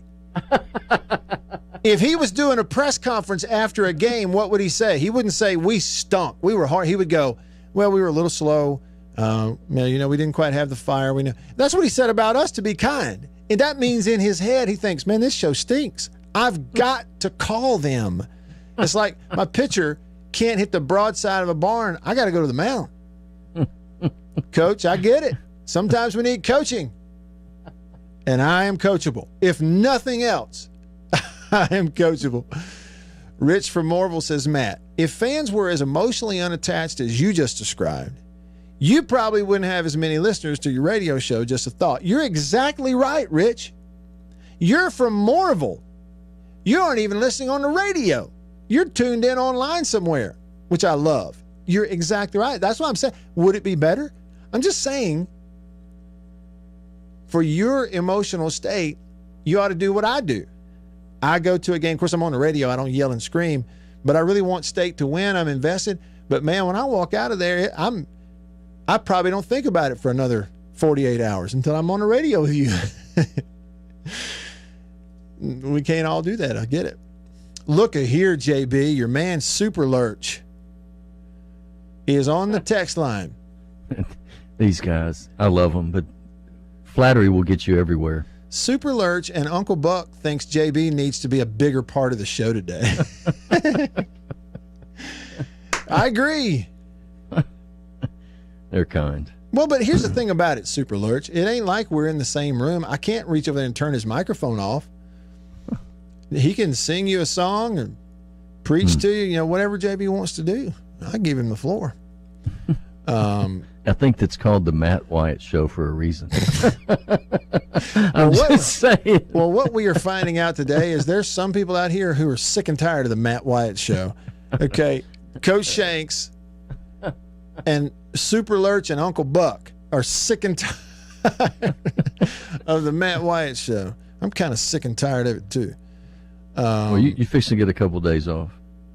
I'm glad to be back, man. I was sitting on go a week ago, and they wouldn't let me have a test, so I had to buckle up for another week. Let me go get this phone. Okay, Squirrel says picking up a guy on the interstate's a good way to get killed. Well, maybe. It didn't used to be that way. JB lived in an era where everybody hitchhiked. You did too, Squirrel.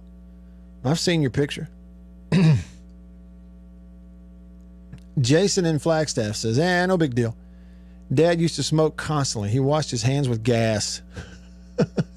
Definitely the carburetor guy. He washed his hands with gas. Even Brian, our hotty-toddy shark signature guy on the text line, is not a fan of the shark suit. I'm telling you, how could you be? The shark is cool. The idea of the shark is cool. But that guy in that suit, what are they thinking? He goes walking out on the field all by himself, and it's not even a normal walk or anything. It's just weird. Matt Daddy sent us a picture there. That thing, the Photoshop of the shark, but it's got horse legs. It's a land shark, right? That's right. Super Lurch. What do you say, Matt? You couldn't contain yourself if you were face-to-face with JB. Super Lurch. He's probably right about that. One of the reasons that anybody would ever consider putting somebody like me on the air for 3 hours is they're pretty confident I can talk for 3 hours, right? What that means is, hey, this guy will never shut up. Put him on the air. And that's kind of the way it works. I keep thinking of the word loquacious that Bart Gregory used one time, and now I need to look up the definition. I don't remember what it means. Y'all stick around. Whatever you send to the... Farm Bureau Insurance stands ready to provide financial relief to our communities in this time of crisis. This includes a one-time credit to all personal auto policyholders, a donation of $500,000 to the Mississippi Food Network, and additional payment options for those hit the hardest, all while continuing to service customer claims as well. But this is the time to go above and beyond. These are a few ways we're keeping the Farm Bureau promise. To learn more, talk to your agent or visit us online. Go with the home team. After these messages, we'll be right back. We are about to have a fire and cook some sausage. A country pleasing sausage is outstanding whether you cook it over a fire or in the house. Cook some of this right here. It's green onion flavor. You see that? But this right here is my favorite, the maple flavor. And this is great for breakfast. It's awesome cooking it in the house because it makes the whole house smell good. Oh yeah. Let's eat country pleasing sausage, the best, hands down. If you go to countrypleasing.com, you can actually order this and deliver it to your house. Country pleasing sausage, hands down, the best. Trust me. Hey, let me tell you a little bit about C Spire. If you head with me over to cspire.com, over to their website, this is something you can do. And I noticed this today before I went and logged in. I was going to pay my bill, and it says at the top, deals you can believe in. You click that shop deals, and it takes you over here to a couple of things that you need to know about here for the holiday season. First of all, they're doing a trade-in right now. So like I can take my old iPhone 8 Plus and trade this in for an iPhone 12. The other thing is, I wanted to show you this. First of all, I love the ad with the bull and the Santa hat, but the no bull deal, you probably heard about that on our show. No gotchas and hidden in the fine print in the bill, no most expensive plan requirements, no waiting 3 months to get your promo credit, no having to, bring a phone number with you, all that kind of stuff. I can tell you from experience, I go here, my bill's the same every month. There's not a lot of hidden stuff. My cost doesn't go up. Once I'm in. I know what it costs every month. You get all of that stuff. And I just wanted to make you aware. Just go to cspire.com. You can see all of it. Merry Christmas. Every farmer understands their farm can't thrive without some good partners like sun, soil, and rain. And farmers in North Mississippi also rely on another important partner, Mississippi Land Bank, because land and farm financing are Mississippi Land Bank's primary focus. We've grown alongside these farmers' crops for more than 100 years. We understand what a farmer needs, and we know the lay of the land in North Mississippi, and that's where I stand. You hear me say Davini Equipment in Madison and in Jackson a lot on the radio show. Highway 51 in Madison, Spring Ridge Road in Jackson. And yeah, it's tractors, okay? Kubota tractors, they have New Holland tractors, big equipment, skid steers, ATVs, all that. But you need to know this time of year, if you're a deer hunter, if you know a deer hunter in the area, anywhere around Madison and Jackson, Davini has everything, okay? I'm not talking about just, feeders and all the stuff that goes with that, but tree stands, climbing stands, chairs, camo this, camo that, boots, accessories, everything for the hunter. Davini Equipment, Highway 51 Madison, Spring Ridge Road in Jackson. After these messages, we'll be right back. I've been accused of wearing a lot of hats in my career. And if you go to the Mississippi State University golf course, you can wear a lot of hats, a lot of the same hats I wear. Oh, that's nice. You like that. On Twitter, they are at Hail State GC, or call them 325-3028. That's the Mississippi State University golf course. We wear a lot of hats. Hail State.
about sports from around the world and right here at home. Streaming to you at thezone1059.com and on your radio on ESPN 105.9. The Zone. Let's go. Hour 3 of the show. I've been standing here behind this microphone for 2 hours. I'm going to see if I can do it for a third. I don't think I will. I think at some point this hour I will sit down. I'll lower this standing desk and I'll have a seat on my rear end. And we'll see if the show gets better at that point. Right now, my main objective, JB, for is to finish the show. For the rest of this show is to do a show that Coach Shanks would be proud of. There you go. Well, rockin' fire, big boy. You hear that, Coach Shanks? I'm just trying to appease my coach at this point. I don't know. I don't know if I'm going to get a save here or not. I just don't want to have to hear anything else from you. No, I'm kidding. I'm kidding. You know I'm kidding. I'm here, and for people like Lurch and Uncle Buck, JB is here as well. Who's Uncle Buck? You told me who Lurch was. Yeah, Uncle Buck is my boss. Oh, yeah. I wish I'd known that to begin with. I would have taken it easy. Yeah. No, he's a good dude. He's a big fan of yours. Okay, great. Yeah. Great. Loquacious. That Bart Gregory used that word about me at one time, and I was like, thanks. Well, you look it up. What it means is you talk too much. He actually said it on the air during the pregame show one day. Something about me being I knew what that was right before the break, but I didn't say anything. And the only reason I know is because my 8th grade English teacher told me that. Is that right? Yeah, and I thought she was kind of cussing me out. So I went home and told my mom, and my mom said, why don't you look it up in the dictionary? And I looked it up. I went, oh, okay. Yeah, got it. Yeah. That check mark that says talks too much in class, that was me. You got one now. Yeah. See, Miko sent me the definition. He looked it up. It's an adjective tending to talk a great deal, talkative. Jason sent me the redneck version of it. Loquacious equals, would you shut up? Thanks, Jason. All right, y'all text me in hour 3 here. Hour 3 of the show presented by Overstreet Properties in Starkville. If you're headed to Starkville, anything residential, like you're moving there, you need a permanent place to stay, or you just need a place to stay for a few weekends, this weekend, or or you need to lease an apartment. Anything residential, you go to Starkville, go to Overstreet Properties, and overstreetproperties.com will give you all the info you need. Phone number, email, stuff like that. Overstreetproperties.com. Tell Kane Overstreet I said, what's up?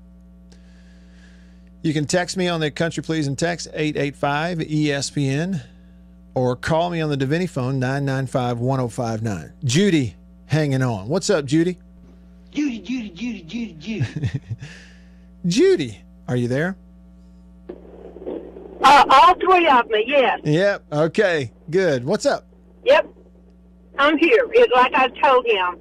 It's Friday, I'm alive, and I thank God for that. There you go.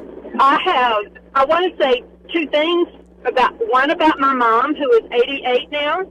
Okay. She got 1 bad grade in elementary school, and that's because she talked in class too much. How about that? Yeah, Annabeth. No comment from you. Well, Annabeth, my wife, she's that way too. The only thing Annabeth ever got in trouble for in school was she wouldn't stop talking. But she's very social. Oh, yeah. Oh, my daughter got the Social Butterfly Award from her dance classes. Is that right? The second thing I wanted to tell you was that Doug is working on your airplane. All right. And his birthday was Sunday. Like yours was yesterday. Yeah. His was on Sunday. Oh, very cool. Well, wish him a belated happy birthday for me, would you? I will do that. He is on the golf course right now. Oh, okay. That's where JB wishes he was, because he's stuck over here doing a radio show with somebody that won't let him talk.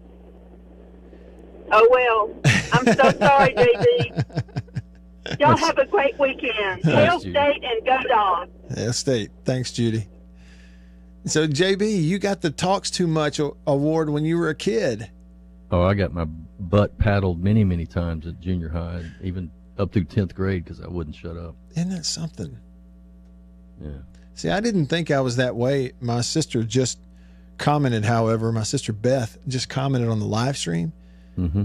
She said, it makes me think about you telling stories at the dinner table growing up. It was like getting dinner and a show. That's the first I've ever heard that. I didn't know that. You know, I don't know who we get that from. You were a talker. Annabeth was a talker growing up. She was a talker. They didn't have stuff like ADD and all that stuff when I was growing up. But my mom says to this day, she said, you would have been a poster child for it if you had it. If they could have diagnosed you then, they would have? Yeah, because I would go from thing to thing. Yes, it's kind of like what you were talking yesterday about the Voltron deal. Mm-hmm. You know, you'd think, oh, man, I want to do this, I want to do this, I want to do that. And when you do it, you go, man, that's not what I thought it would be. I'm going to go do something else. Right. So, yeah, I think a lot of that just had to do with, I don't know. Mm-hmm. Somebody, who sent this? Unnamed texter. Somebody just texted in and all it says is diarrhea of the mouth. I've heard that before. That's gross, but we get the point. Just never be quiet. Dennis, formerly from Omaha, says... Would that be like being a potty mouth? Do what now? If you had diarrhea of the mouth, would that be like potty mouth? In one universe, yes. Dennis, formerly of Omaha, says JB's teacher may have called him loquacious, but she probably was cussing him on the inside. Dennis is a smart man. I didn't. When am I going to get this? Get out of here. Annabeth. Okay, my mother-in-law Debbie is on the live stream now. I wonder if Annabeth even knows we're talking about her. I don't know if she's listening online right now or not. I think she's in carpool picking up Mary Lady. But anyway, Debbie said that Annabeth seriously was a talker. She still loves to talk. Oh, she does.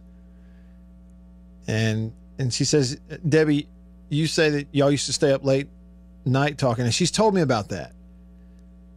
She's told me stories about how y'all would stay up late talking, and a lot of times it wound up everybody sitting around on the floor just talking in the wee hours of the night. She can get going now. Now, you let her get busy. She don't want anybody bothering her.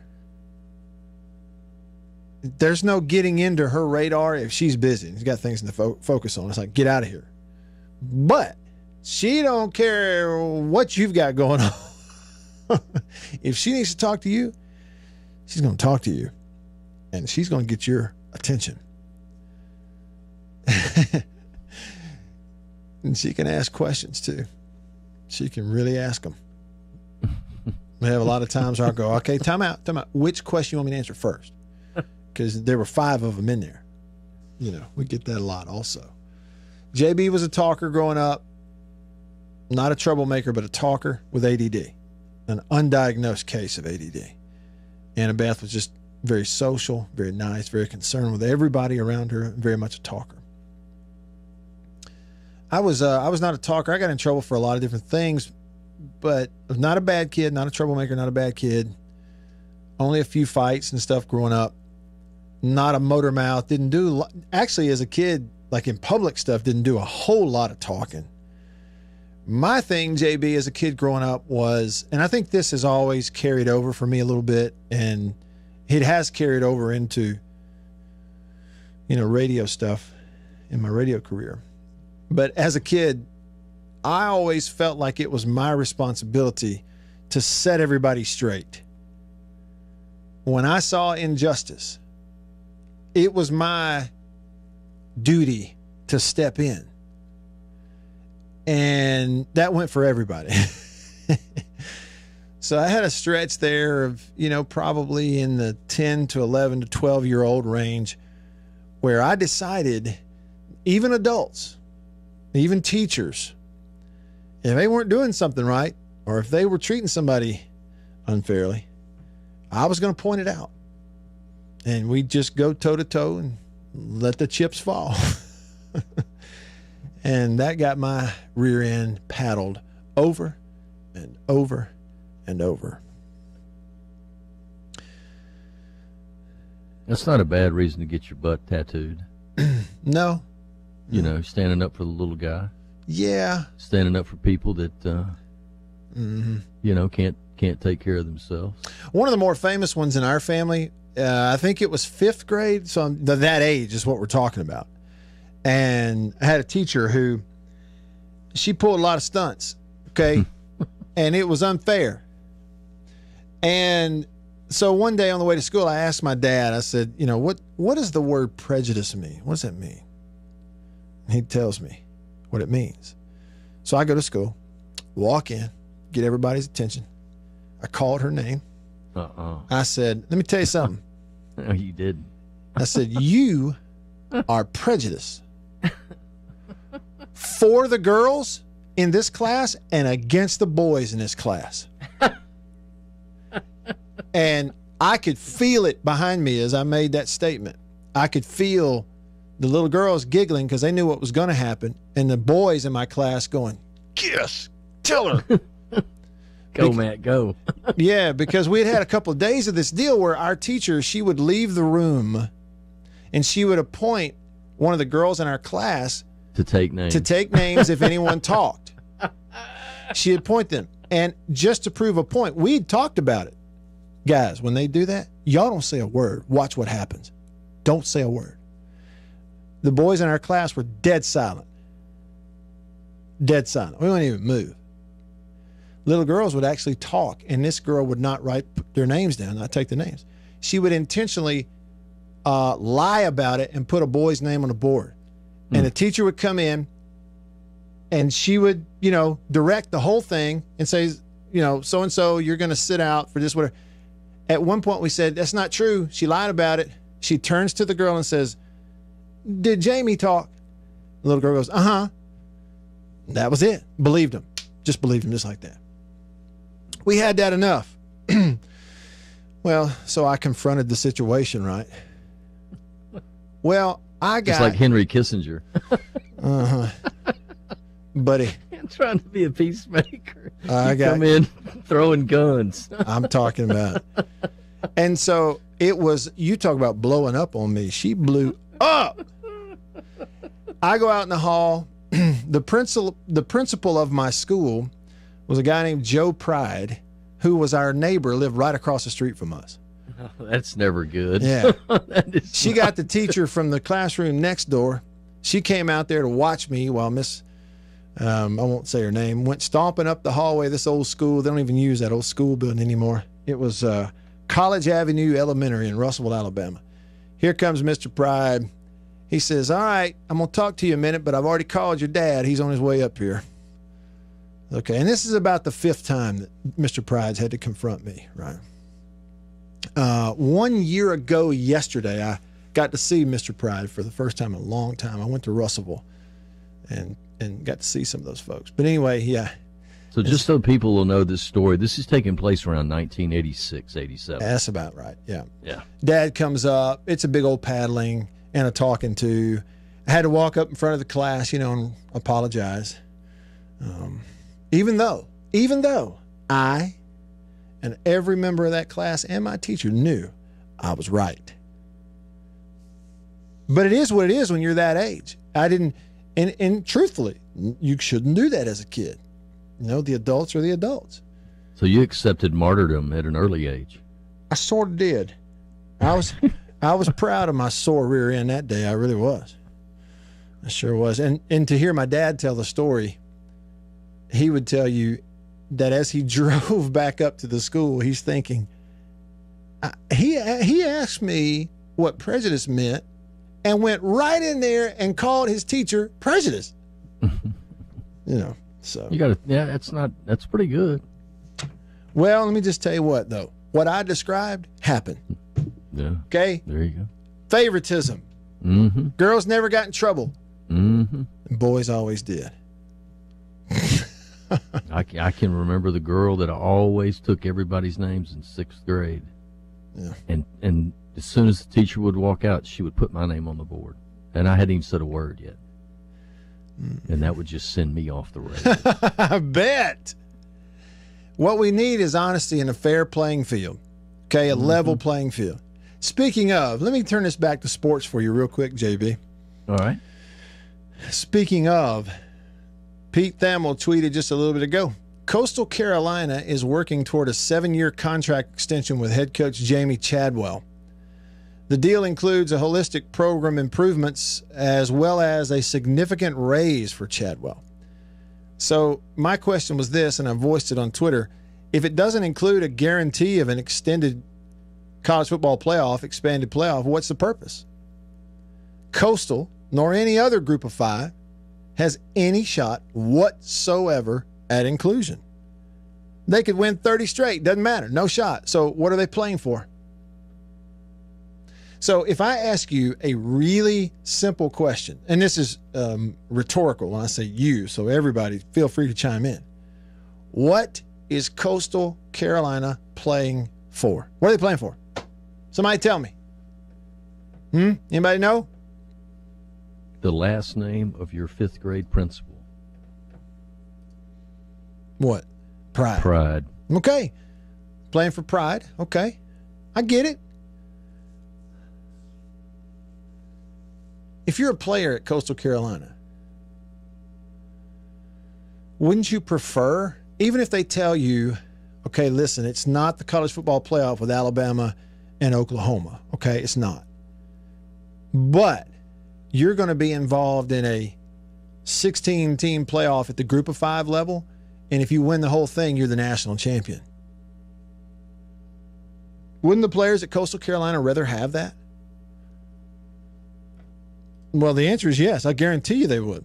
Is that not the same thing as what we do with high school football classifications? Mm-hmm. It is. There's a reason we do that. Right. You know, it's a reason why a little bit earlier this morning I sent out a graphic that was congratulating McGee on their state champ. They're champs. They won the 3A state championship. I'm going to send another one out here in a little bit. It'll congratulate Lumberton on their championship. We'll send one out tonight. It'll congratulate Oak Grove. He had 6 different champions in high school football in the state of Mississippi. Same for every other state out there. See, the current college football setup, if you believe that's right, then you believe the high school setup's wrong.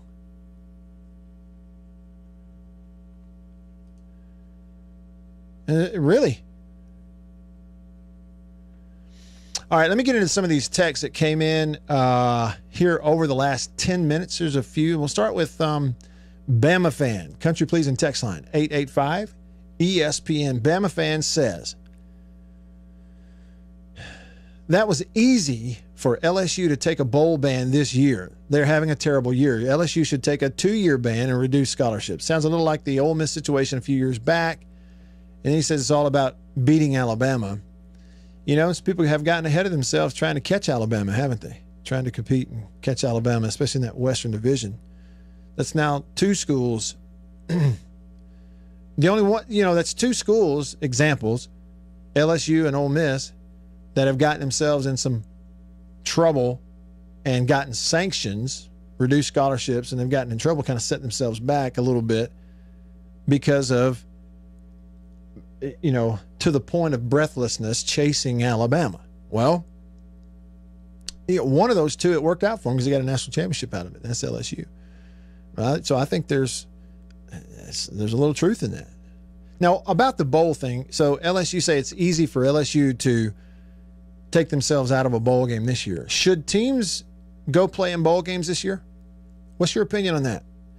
I had someone text me yesterday that said because LSU opts out, now it moves South Carolina into position to go play in a bowl game, and was going, you know, why in the world would they want to go play in one? And I'm thinking, well, you know, from a coaching standpoint, through the eyes of a player, you're like, yeah, we're going to play a bowl game. Maybe we don't get to go hang out on the beach or go to, you know, the bowl location for a week like years past, but still we got another game to play in. Experience, reps, you know, let's do it. I'm thinking, why wouldn't you play in a bowl game if they want you to come? I don't care what your record is. Well, I see this story. Boston College says it's not going to participate in a bowl game, becoming the first bowl-eligible team to announce it would not play in the postseason.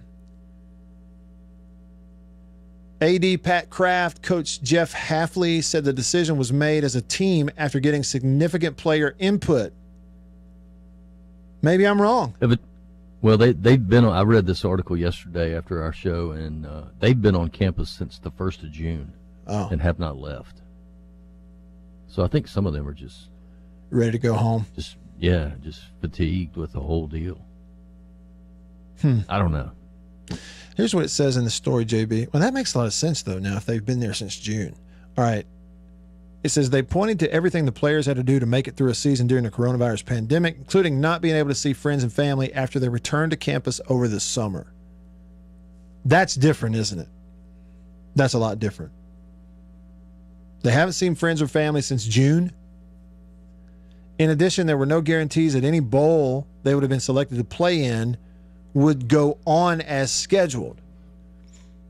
So they're going, Boston College kids going, we've been here since June, tired of that, and even if we stay and practice for a bowl game, they could cancel it at the last minute. Let's go home.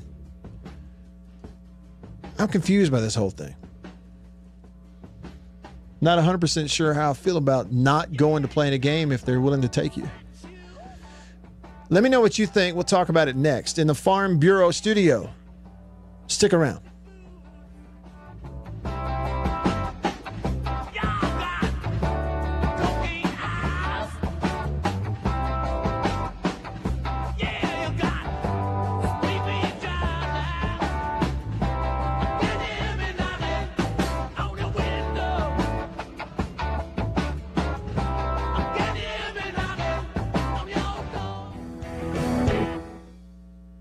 Through multiple election cycles, football seasons, holidays, and birthdays. Trust me on this, you will sleep better on a mattress from Nest and Wild. It's 100% American made, from top to bottom, all the way to the floor. It's a great Mississippi company. It's right here at home. I know the people. Every mattress they make is 12 inches thick. And if you order it, it'll show up in your doorstep in 5 days. So if you're like me and sometimes you procrastinate on Christmas gifts, you can wait right up until the last minute. All right, I'm not suggesting that, but you could do it. And if you use Bully20, BULLY20, you also get a free pillow top mattress cover to go with it. So it's a great deal. Use that code. Go to nestandwild.com, order your mattress, get it here in time for Christmas. Winsipedia.com. Winsipedia.com. Wins, the letter I, pedia.com. Winsipedia.com. If you're a football fan, if you keep up with games, you have a favorite team who's playing somebody new this weekend, certainly if you're a person that's in media, like me, you're in radio or maybe you write, this is an incredible website that's a resource for any historical matchup. You can compare any two teams, just put them in there, no matter who they are in Division I football. It'll give you the entire series history. It'll give it to you visually in a graph. You can click on individual matchups. You can look at the whole list. You can even get information, historical information on just one team. But Winsipedia, it's a great historical matchup resource for college football. Check it out. After these messages, we'll be right back. Farm Bureau Insurance stands ready to provide financial relief to our communities in this time of crisis. This includes a one-time credit to all personal auto policyholders, a donation of $500,000 to the Mississippi Food Network, and additional payment options for those hit the hardest, all while continuing to service customer claims as well. But this is the time to go above and beyond. These are a few ways we're keeping the Farm Bureau promise. To learn more, talk to your agent or visit us online. Go with the home team. Hey, let me tell you a little bit about C Spire. If you head with me over to cspire.com, over to their website, this is something you can do. And I noticed this today before I went and logged in. I was going to pay my bill. And it says at the top, deals you can believe in. You click that shop deals, and it takes you over here to a couple of things that you need to know about here for the holiday season. First of all, they're doing a trade-in right now. So like I can take my old iPhone 8 Plus and trade this in for an iPhone 12. The other thing is I wanted to show you this. First of all, I love the ad with the bull and the Santa hat, But the no bull deal, you probably heard about that on our show. No gotchas and hidden in the fine print in the bill. No most expensive plan requirements. No waiting 3 months to get your promo credit. No having to, bring a phone number with you, all that kind of stuff. I can tell you from experience, I go here, my bill's the same every month. There's not a lot of hidden stuff. My cost doesn't go up. Once I'm in. I know what it costs every month. You get all of that stuff. And I just wanted to make you aware. Just go to cspire.com. You can see all of it. Merry Christmas.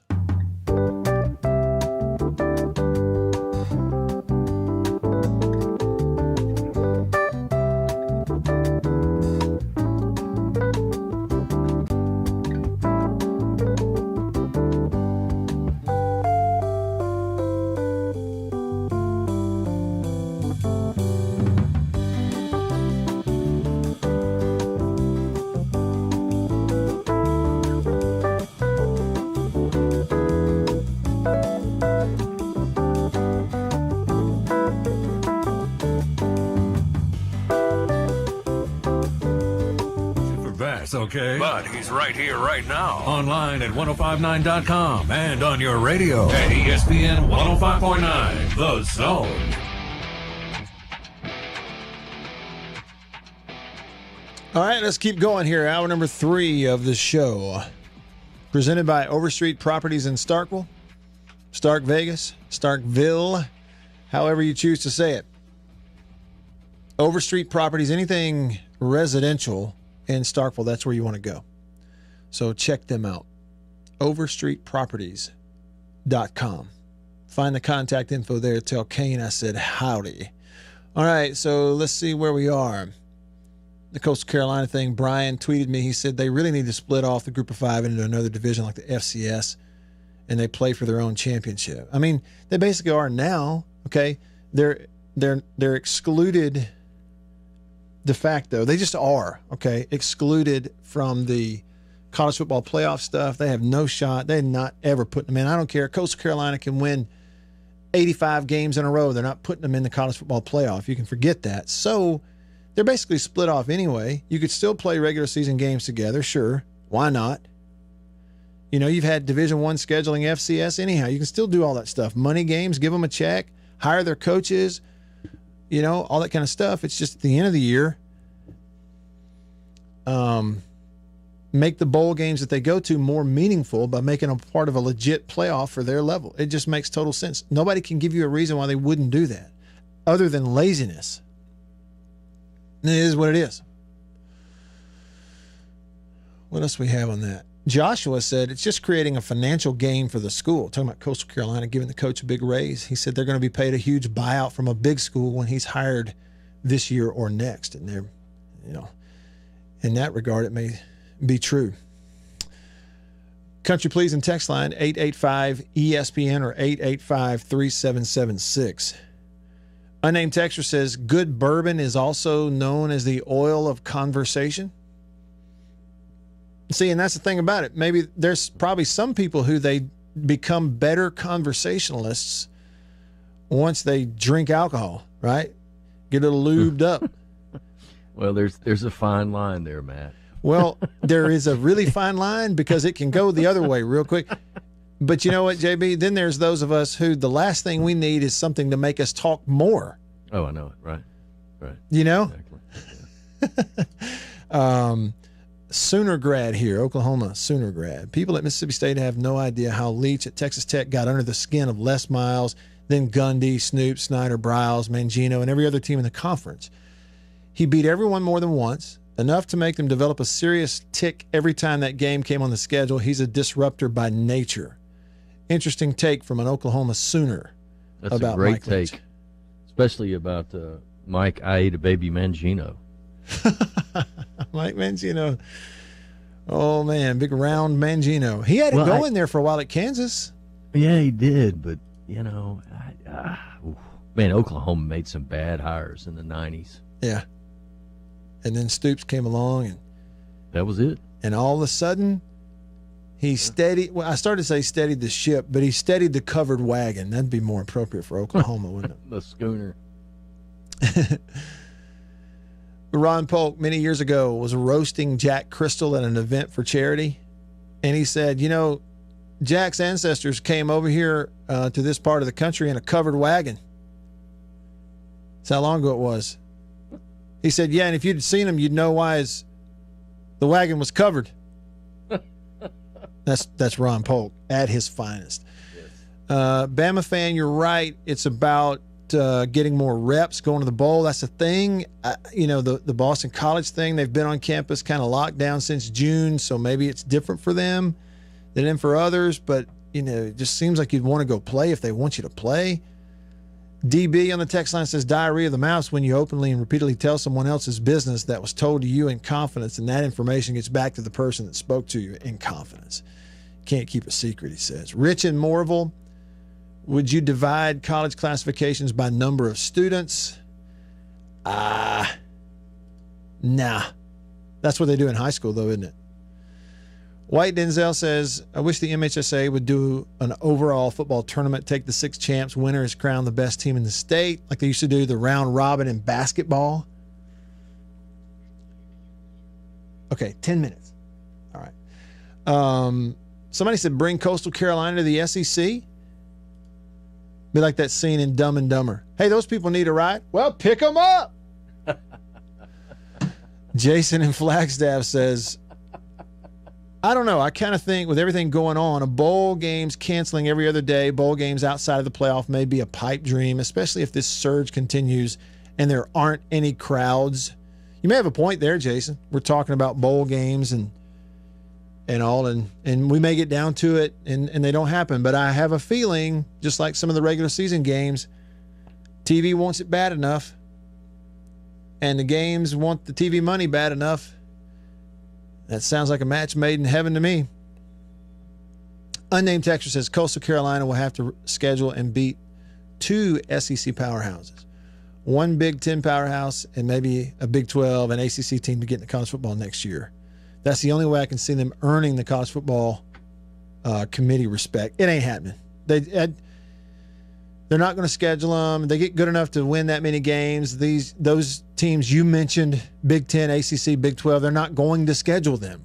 So, Anthony says, you asked what Coastal Carolina's playing for. He said, I just about bet the majority of their players play for a free education and appreciate what a college education will bring them in life. Also, most of the players are living out a dream of playing football for 4 more years before it's over. You're right. That's why I'm saying we know what the players are playing for. I'm talking about what's the point? What are they going after? What do they have to accomplish? I mean, it's great and all. I mean, we know from the players' perspective. What about from everybody else's perspective? Hey, this is pro stuff. Did you see what the Rams did last night, JB? Yes, sir. Watched that game. You watch every game, I think. I watch bits and pieces of every game, especially over the last 2 weeks. I've even gone back and watched some of them twice. Watch the replay, huh? Yeah. Bless your heart. I did watch the replay of the Egg Bowl. I thought that was a really good game. Thought both teams, showed the best of what they had. Yeah. And I look forward to some good bowl games, Egg Bowls, the next 3 years. I think they're going to be good. Cam Akers is coming into his own for the Los Angeles Rams. They quit going with a 3 running back rotation. Mm-hmm. He got hurt the first game, That's had a right. hand Yeah. injury. Right. And it came back about 4 games ago and has slowly but surely become the number 1 tailback. 29 carries in the game last night, 171 yards. Yep. Huge game against the Patriots. Look, he didn't have a touchdown run, but he was their offense. Yeah, I know people, I may get just lambashed for this over the text, Twitter line, or whatever it is, but you know who he reminded me of a little bit last night? Who's that? Barry Sanders. Sanders? I've always thought he reminded me of Thurman Thomas. Okay. You know, with the Bills. Well, he's got that big rear end, and he's got those tree trunks of legs. Right. And he's only, I think they listed him at Clinton about 6 feet, but he's probably about 5'10", 5'10 and a half at the most. But he is like a fire plug. Yep. He's real deal now. There is no doubt he's real deal. Here he is after the game. He credits the offensive line. The offensive line was the reason the run game was so successful tonight, in my opinion. Those guys got great push every time we ran the ball, and it showed. The run game was very successful tonight, and we want to keep stacking blocks. Yeah. I told my son last night that was right at 4 years and 1 week since he led Clinton to the state 6A championship. That's right. Can you believe that? 4 years and 1 week, and he's showing out like that in the NFL. Mm-hmm. Saints play the Eagles this weekend. Jalen Hurts, baby. Jalen Hurts. No Carson Wentz. Saints are 10-2. 10-2. They're 5-1 away from home. This will be in Philadelphia. They're a favorite on the road. Alvin Kamara says, somebody gets hurt on our team, we don't miss a beat. I haven't been anywhere else, but from talking to other people that have been multiple places, they're like, man, y'all a well-oiled machine, and it's the best run organization that I've seen, and this, that. But I think we all know we got a great coach and a great locker room, great front office, great, everything here. So we just want to play for each other. Everybody has a job to do. Everybody has a role. So somebody goes down, it's next up. Saints are going to win the ball game. Sunday, the Chiefs go to Miami. Patrick Mahomes got 11-1 team. They're 6-0 on the road, where they will be on the road this weekend. But they have to be better in the red zone, he says. First, execution. Whenever we do have the right play, we got to find the right guy and hit him and get in the end zone. And then, when it comes down to it, you got to be tougher and find ways to run the ball in there. We've had opportunities where we have chances to get in the end zone, as far as me throwing it with guys open in the end zone or running the ball and trying to punch it in there. But kind of like what EB says, you got to be able to run the ball when they know you're going to run the ball. Real C, country pleasing text. That's the kind of run production we've watched from Cam Akers his whole life. So glad to see it in the NFL. Fantastic young man, too. Yeah, really happy to see it for him. The college career, he was really good. Got himself drafted, out of Florida State, but they never did really pop onto the scene because the teams were bad. And, right situation. If he can just stay healthy, he's on a team and an offense that are going to use him the right way, give him a chance. He's got, a pass game that kind of makes him a balanced offense. Offensive line knocking him off the ball. He's got a chance. Whitworth is on that team. LSU guy that had been in the NFL for 20-something years got hurt. But, you got to think a guy like that means a whole lot to that O-line. Yeah. Thibodeau says the Dumb and Dumber comparison of Coastal Carolina coming to the SEC nearly made me spit out my jambalaya. Shopping for diamond studs this Christmas, come to Mississippi's direct diamond importer. Unlike average jewelry stores, There's a game on the back that's lots of fun to do. All of the kids in the neighborhood say Tootsie Roll Pops are triple good. Triple good. You'll love Tootsie Roll Pops. Hi, I'm Mike Wallace with a sensational shortening discovery for better baking and frying. It's Procter & Gamble's Golden Fluffo, the first all-new shortening in 40 years. It's rich. Its color is golden yellow, and what a pie it makes. Richer looking, better tasting, more appetizing. But let's hear what Mrs. Thelma Styra, Indiana State Fair baking champion, had to say about Fluffo. I love Fluffo. It makes such a golden brown pie. Oh, man, that's some apple pie. Well, Mr. Wallace, that's a prettier pie than I ever baked with plain white shortening. And look how flaky it is. This yellow Fluffo is such a short shortening. Makes pie crust so rich. Like cooking champions, get richer looking, better tasting, more appetizing results in everything you bake or fry. Get Golden Fluffo. After these messages, we'll be right back. I've been accused of wearing a lot of hats in my career.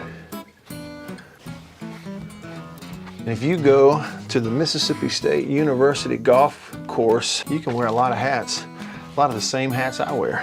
Oh, that's nice. You like that. On Twitter, they are at HailStateGC. Or call them, 325-3028. That's the Mississippi State University golf course. We wear a lot of hats. Hail State. After these messages, we'll be right back. We are about to have a fire and cook some sausage. A country pleasing sausage is outstanding, whether you cook it over a fire or in the house. Cook some of this right here. It's green onion flavor. You see that?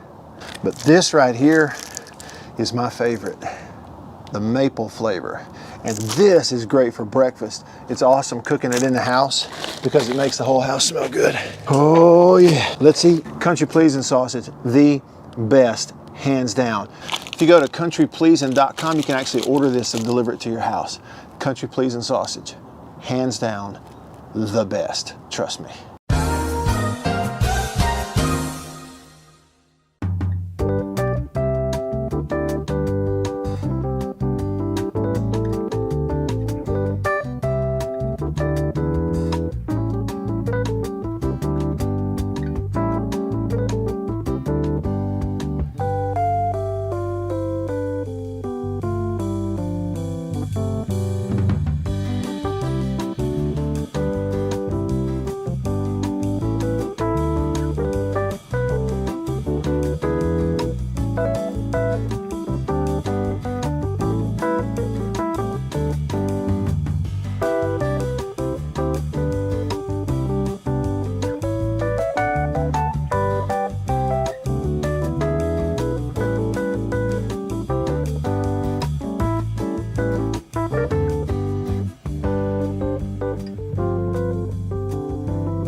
Farm Bureau Insurance stands ready to provide financial relief to our communities in this time of crisis. This includes a one-time credit to all personal auto policyholders, a donation of $500,000 to the Mississippi Food Network, and additional payment options for those hit the hardest, all while continuing to service. Awesome episode for you today. And it's streaming right now online at thezone1059.com and on your radio on ESPN 105.9. The Zone.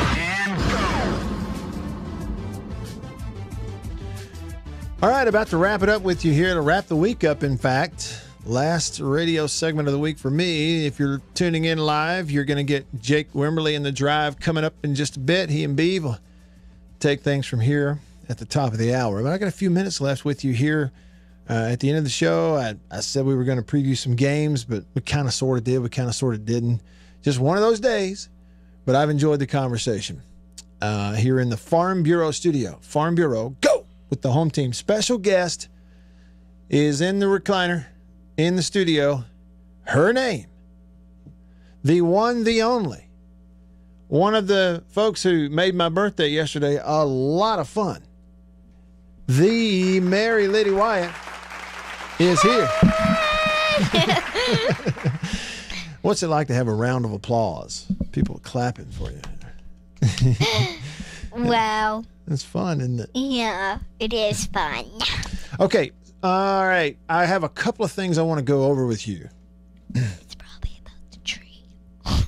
Number one, the tree. You told you. You surprised me after the show yesterday and took me to go get a real Christmas tree, and we decorated it on the back patio. We did. Yeah. Where did the idea come from? Mama. Well, it was a lot of fun. And I had no earthly idea where we were going and what we were doing. It was a lot of fun. Yes, and when we went to that place, it's a place where you can buy, like, plants and stuff. Mm. And you were like, what in the world? And then when we went over there, and they have real Christmas trees, and then he knew we were going to buy a Christmas tree. Yep, then we picked one out, and it's the perfect tree. We named him Bruce the Spruce. Yep. And we put the kind of lights that I like. Now, I kind of like all Christmas lights, you know, the plain ones, but I am in big favor of the big bulbs that are multicolored, red and blue and orange and yellow and green. The 1960s and 70s bulbs, yeah, man. Well, me and my mom don't love like, I like them, but, like, if it was an artificial tree, You wouldn't want to do that. yeah, I would want to do the white lights. But if it was a real tree, I would definitely want to do the colored one. I call them the Ralphie lights because, Oh, yeah. the Christmas story lights. Yeah. So that was one thing. Y'all made my birthday so much fun, really. Maybe the most fun birthday I've had in a long time that I can remember yesterday, especially with all the And he doesn't sweets. remember a lot of birthdays. Yeah, I don't remember it. It was the funnest birthday. It was the funnest. The funnest. And okay, here's the other thing I want to talk to you about. So today at school, you met someone. Yeah. Who? Santa? They brought him. The Santa? I don't know. All right. So we have a theory. You were telling me before we came on the air here, though, that you don't think he's the Santa. Well, The Santa. I don't really know, but when we went to New York, we went to New York, by the way. He sounds like Santa, doesn't he? Yeah. When we went to New York, I think that was the real one. It was. Because I had we went to Eloise little tea party. Yeah. At the Plaza Hotel. Yes. In New York. Yeah, that Yes. was fun. And we went to see Santa in the plaza, but we didn't stay in the plaza because that's Yeah. Thousands of dollars. thousands. We stayed in, I don't remember but But we went to the was tea called, party but- there. And Yes, and we met Santa, and that was the real Santa. The real one. Kind of. How did you know he was the real one though? He was kind of a. Oh, here's proof. That year, when I woke up in the morning, there was a note from Santa that said, "It was fun seeing you in New York." Remember? Proof. Proof. It was proof. Proof. Well, and he has a lot of helpers, too. Yes, and I don't just know that because he just looked like the real Santa Claus. Yeah. He didn't look like any one of them in the movies. He did. No, you talking about the one at school today? No. You talking about the one at New York. New York, yeah. He didn't look like anyone in the movies, and that's how I knew he was the real Santa. Right. Mm-hmm. And because he just looks like Santa. Yeah, well, that was pretty neat. I just knew. That was pretty neat. And you had... I'm a true believer. So, if you got on the Polar Express, you would be able to hear the bell ring. Yeah. Right. You believe. Your honey, your grandmama honey is saying hey to you on the live stream. Hey, honey. I call not my great grandfather, but I call my grandfather Choo Choo. Yeah. Because he used to work for the trains. Right. So, yeah. And she's honey. How did we come up with honey? Mama said that Honey wanted us to call her Honey. She came up with it. And then Honey came up with Honey. And then you have grandmommy. And then you have granddaddy and Mimi. Sometimes I ask her, Honey, do you like honeydew? And she says, no. She doesn't like honeydew. Honeydew. She's a honey of an oak. And I don't really know what honeydew is. Honeydew melon. It's a type of watermelon. Oh. It's different than regular watermelon. And recess, you had recess at school today? Yes. You kind of came in here a little sweaty. Like you'd been playing really hard. No, not for Boys reset. chasing you? Yeah. No, not for for PE. Oh, okay. We barely went to recess. We only go to recess for 10 minutes. Hey, Mary Liddy. Yeah. We got a couple minutes, and I want to ask you a question. And it's part of what we did in today's show. And your dad had a story. When your teacher leaves her room, does she ever get the girls or boys to take names of people that talk? No. No. Okay. But last year, my teacher did that. Yeah. But Would she pick a boy or a girl to take names? Yes, she lets you write names up on the Promethean board. Not this year, last year. Yeah. Right. But I go to Challenge at my school, which Challenge is just like the... Different stuff, yeah. Yeah. Just sort of- And, it's... Yeah, and she...